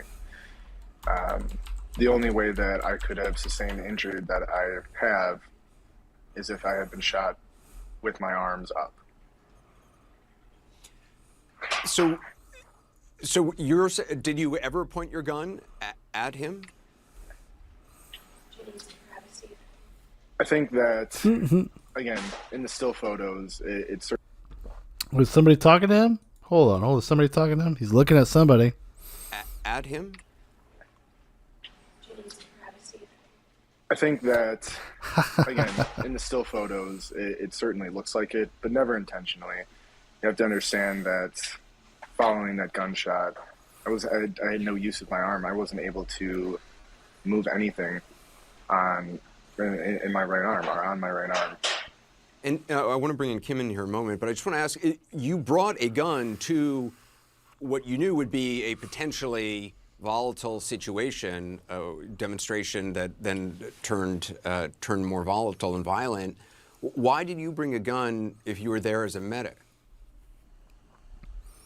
That's a good question, Anderson. Yeah, because if you go into a dangerous area, a dangerous situation with a weapon, well, that means you're looking for trouble.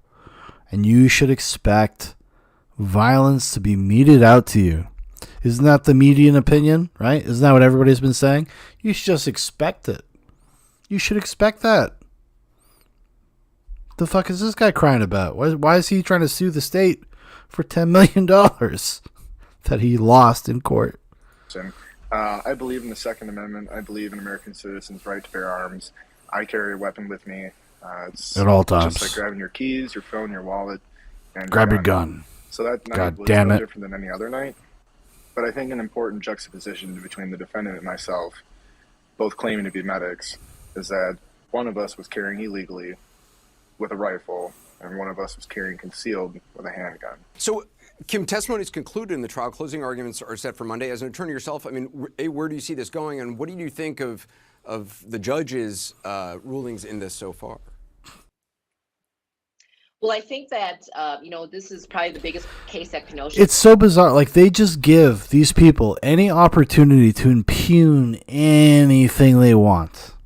Any type of the justice system, what happened that night, blah, blah, blah, blah, blah. Every opportunity. Even though Anderson Cooper knows, you can see it on his face as he's talking to this guy. He knows this dude's full of shit, but he wants to have an amicable interview, right? Why? He has contentious interviews all the time, but people that lie about things. Has ever seen and probably will ever see. I think that the judge has had a very tough job. This is a very challenging case. There's been some really questionable rulings that I really, frankly, don't agree with.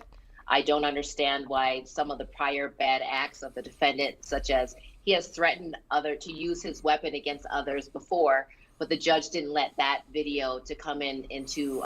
Because it has nothing to do with whether or not those events happened. Nothing. Has nothing to do with it. That's why. They know that. I'm not a lawyer. I know that. I'm not a judge. I know that. You don't unfairly, it's called propensity evidence. You don't unfairly prejudice a court. It's really all about that couple minutes. That's really what this is all about. All of the stuff surrounding it, while it may be interesting to talk about and mull over, doesn't really matter. In terms of the court, legally, doesn't matter.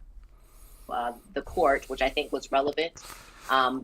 Those types of decisions I really, really question. But I'm not the judge on this case. Gage Grosskreutz, I appreciate it. Kim Motley as well. Thanks for your time. Thanks for your time. Really, that's it? I feel like that was edited. I don't know, though. I don't know for sure. What do we got here? So we have today, a lot of protesters showed up today, or at least more than had before, and a couple of them got arrested. It got a little squirrely out there, got a little spicy out there on those streets. Let's see how this local news station. So this is, I think, Chicago, CBS. Let's see what they got to say. CBS 2's Chris Tsai is also outside the courthouse where protesters have been all day. Chris, within the past hour, police moved in to make an arrest. That's right, Erica. A punchy atmosphere among protesters outside the courthouse steps here, which has served as a stage for folks with a myriad of viewpoints. Let's roll some video from just after 4 o'clock. With a myriad of viewpoints. That Erica was talking about. Kenosha police haven't confirmed exactly what led up to it. Witnesses telling CBS 2 one protester apparently punched a sign out of the hands of another. It began an altercation, which led to that arrest. We've reached out to Kenosha police to see if. They don't even fairly. To this, I'm trying to find the raw footage.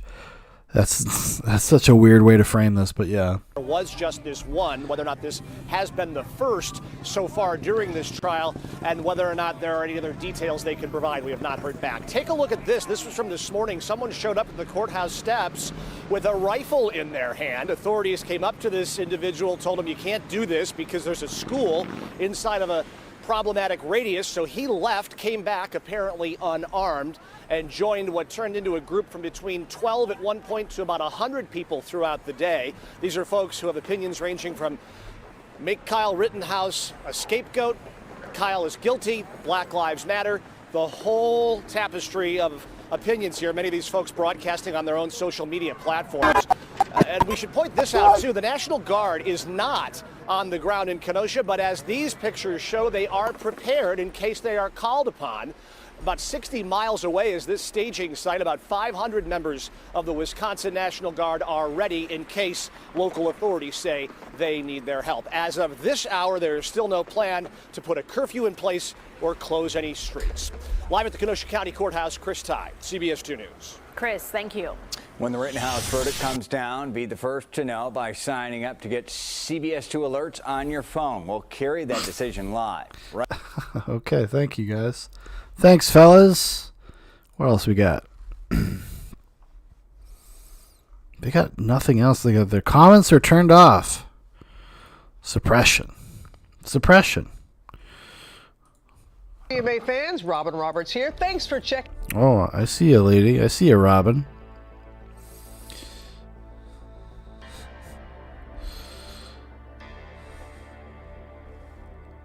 I saw you, girl.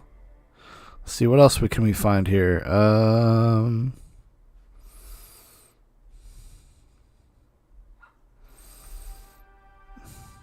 Let's look at this guy. He's a lawyer. Runkle of the Bailey. Hey, guys. He's from Canada.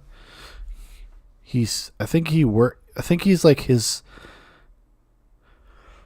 excuse me. His like what he does for a living is kind of like self-defense and gun stuff in Canada. Let's see what he has to say. He looks like a Lord of the Rings character. Little Legolasy. Hey guys, really quick update on the Rittenhouse trial, and I think I spotted something that no one else is talking about. So, the defense is arguing that the prosecution has given them a lower quality video. The prosecution said this was an accident. We didn't mean to do it. It must have been something when we emailed it or some other tech problem. I don't think I buy that, and here's why. Let's look at what happens when they try to play the video, and this is the defense playing their video. Let's have a look. This is the same quality as our version, is it? Yeah. Our version is much clearer. Yeah. When the video is not playing right, this is the first conclusion they jump to. So how did you know there were two versions? How did you know there were two versions? Because what you told the court today should have made this an unexpected surprise and not the first thing you leap to. But hey. Yeah, I mean, that's the thing about it. There was no confusion about it. They're like, just like, no, our version is better. They weren't like, what the hell is going on? The fuck is this? Just a capital trial, right? That's it. That's all you got for me, Runkle. You're killing me, buddy. You're killing me. About to have a coughing fit. Let's see. What else we got? Kenosha, how two paths crossed in a fatal encounter. No. No.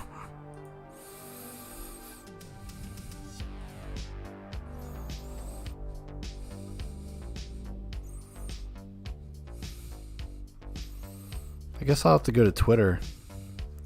To find the raw footage.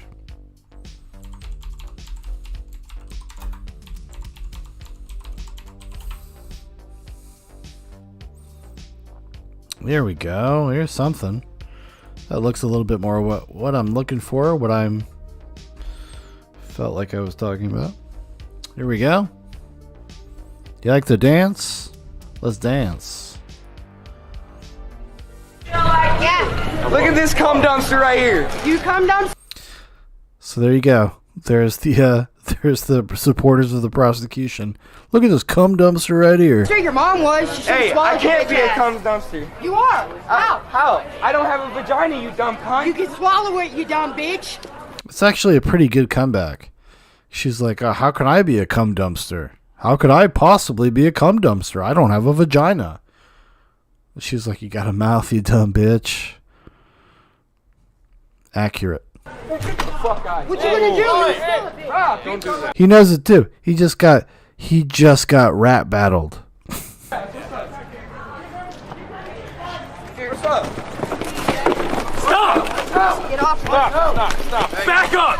I didn't do nothing. She's the one that's doing it. Back up! Fuck off! Oh shit! So somebody has a sign that you don't like, so you just get to be aggressive. You get to be physical with them. Oh, that's great, right? Isn't that the standard? That's what everybody's been talking about. Like, oh, we don't want to invite violence. The left-wing people are going to start being violent. They're going to start bringing weapons. Are you out of your fucking mind? Anthony, you're gonna get arrested. Why are you trying to get up on me like that? Yeah, that's when they started attacking journalists. There was a guy just there taking pictures as the journalists. They started attacking him too. So there you go. Hey, you okay, man? I do not want Charlie in my pharmacy. Get this shit away before I freak the fuck out. No. Go, Man, stop that. You ain't. Stay back. You hit me. Someone grab her. Hey. Don't get arrested. Stay back. back. You hit me. Stay back. No, you hit me. Come on here. Now y'all fucking hit me. Yeah, some crazy homeless person. Oh, you fucking hit me. Isn't this the whole argument that everybody's making? Well, hey, if you go into a volatile situation, shouldn't you just expect violence? Shouldn't you just expect it?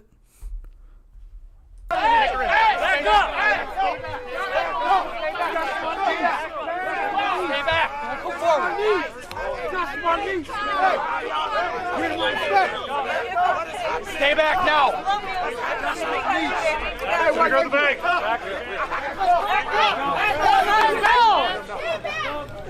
Why are y'all throwing us in?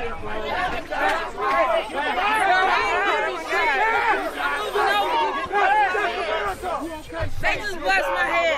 Oh, gee, y'all just bust my head. Yeah, get all this. That's why we're trying to get you. Back up. Stay back.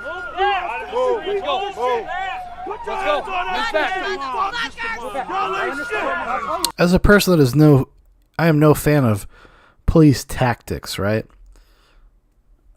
I don't know. But at least they're doing they're doing more now than they did on August 25th of 2020. Doing more now to keep the peace than they did on August 25th, 2020. Thanks for showing up, guys. Thanks for doing your fucking job. Y'all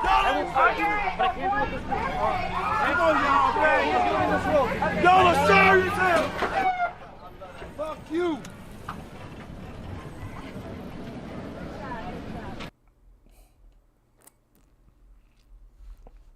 Just a wonderful world we live in, you know? Never stops. It never stops. All right, everybody. Well, I think that's going to do it for me tonight. I've been blathering on for about 3 hours. That's about my limit. Thank you for joining anybody that did. Thank you, Hagbard. Thank you, Lumazuma.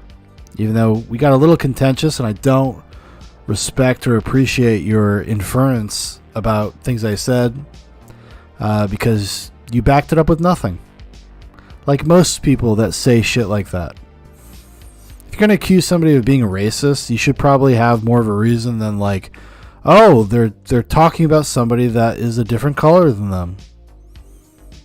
The standard should be slightly higher than that. Just saying. Anyways, you guys have a good one. I'm going to go to bed. It's going to be great. I'm going to sleep like a log.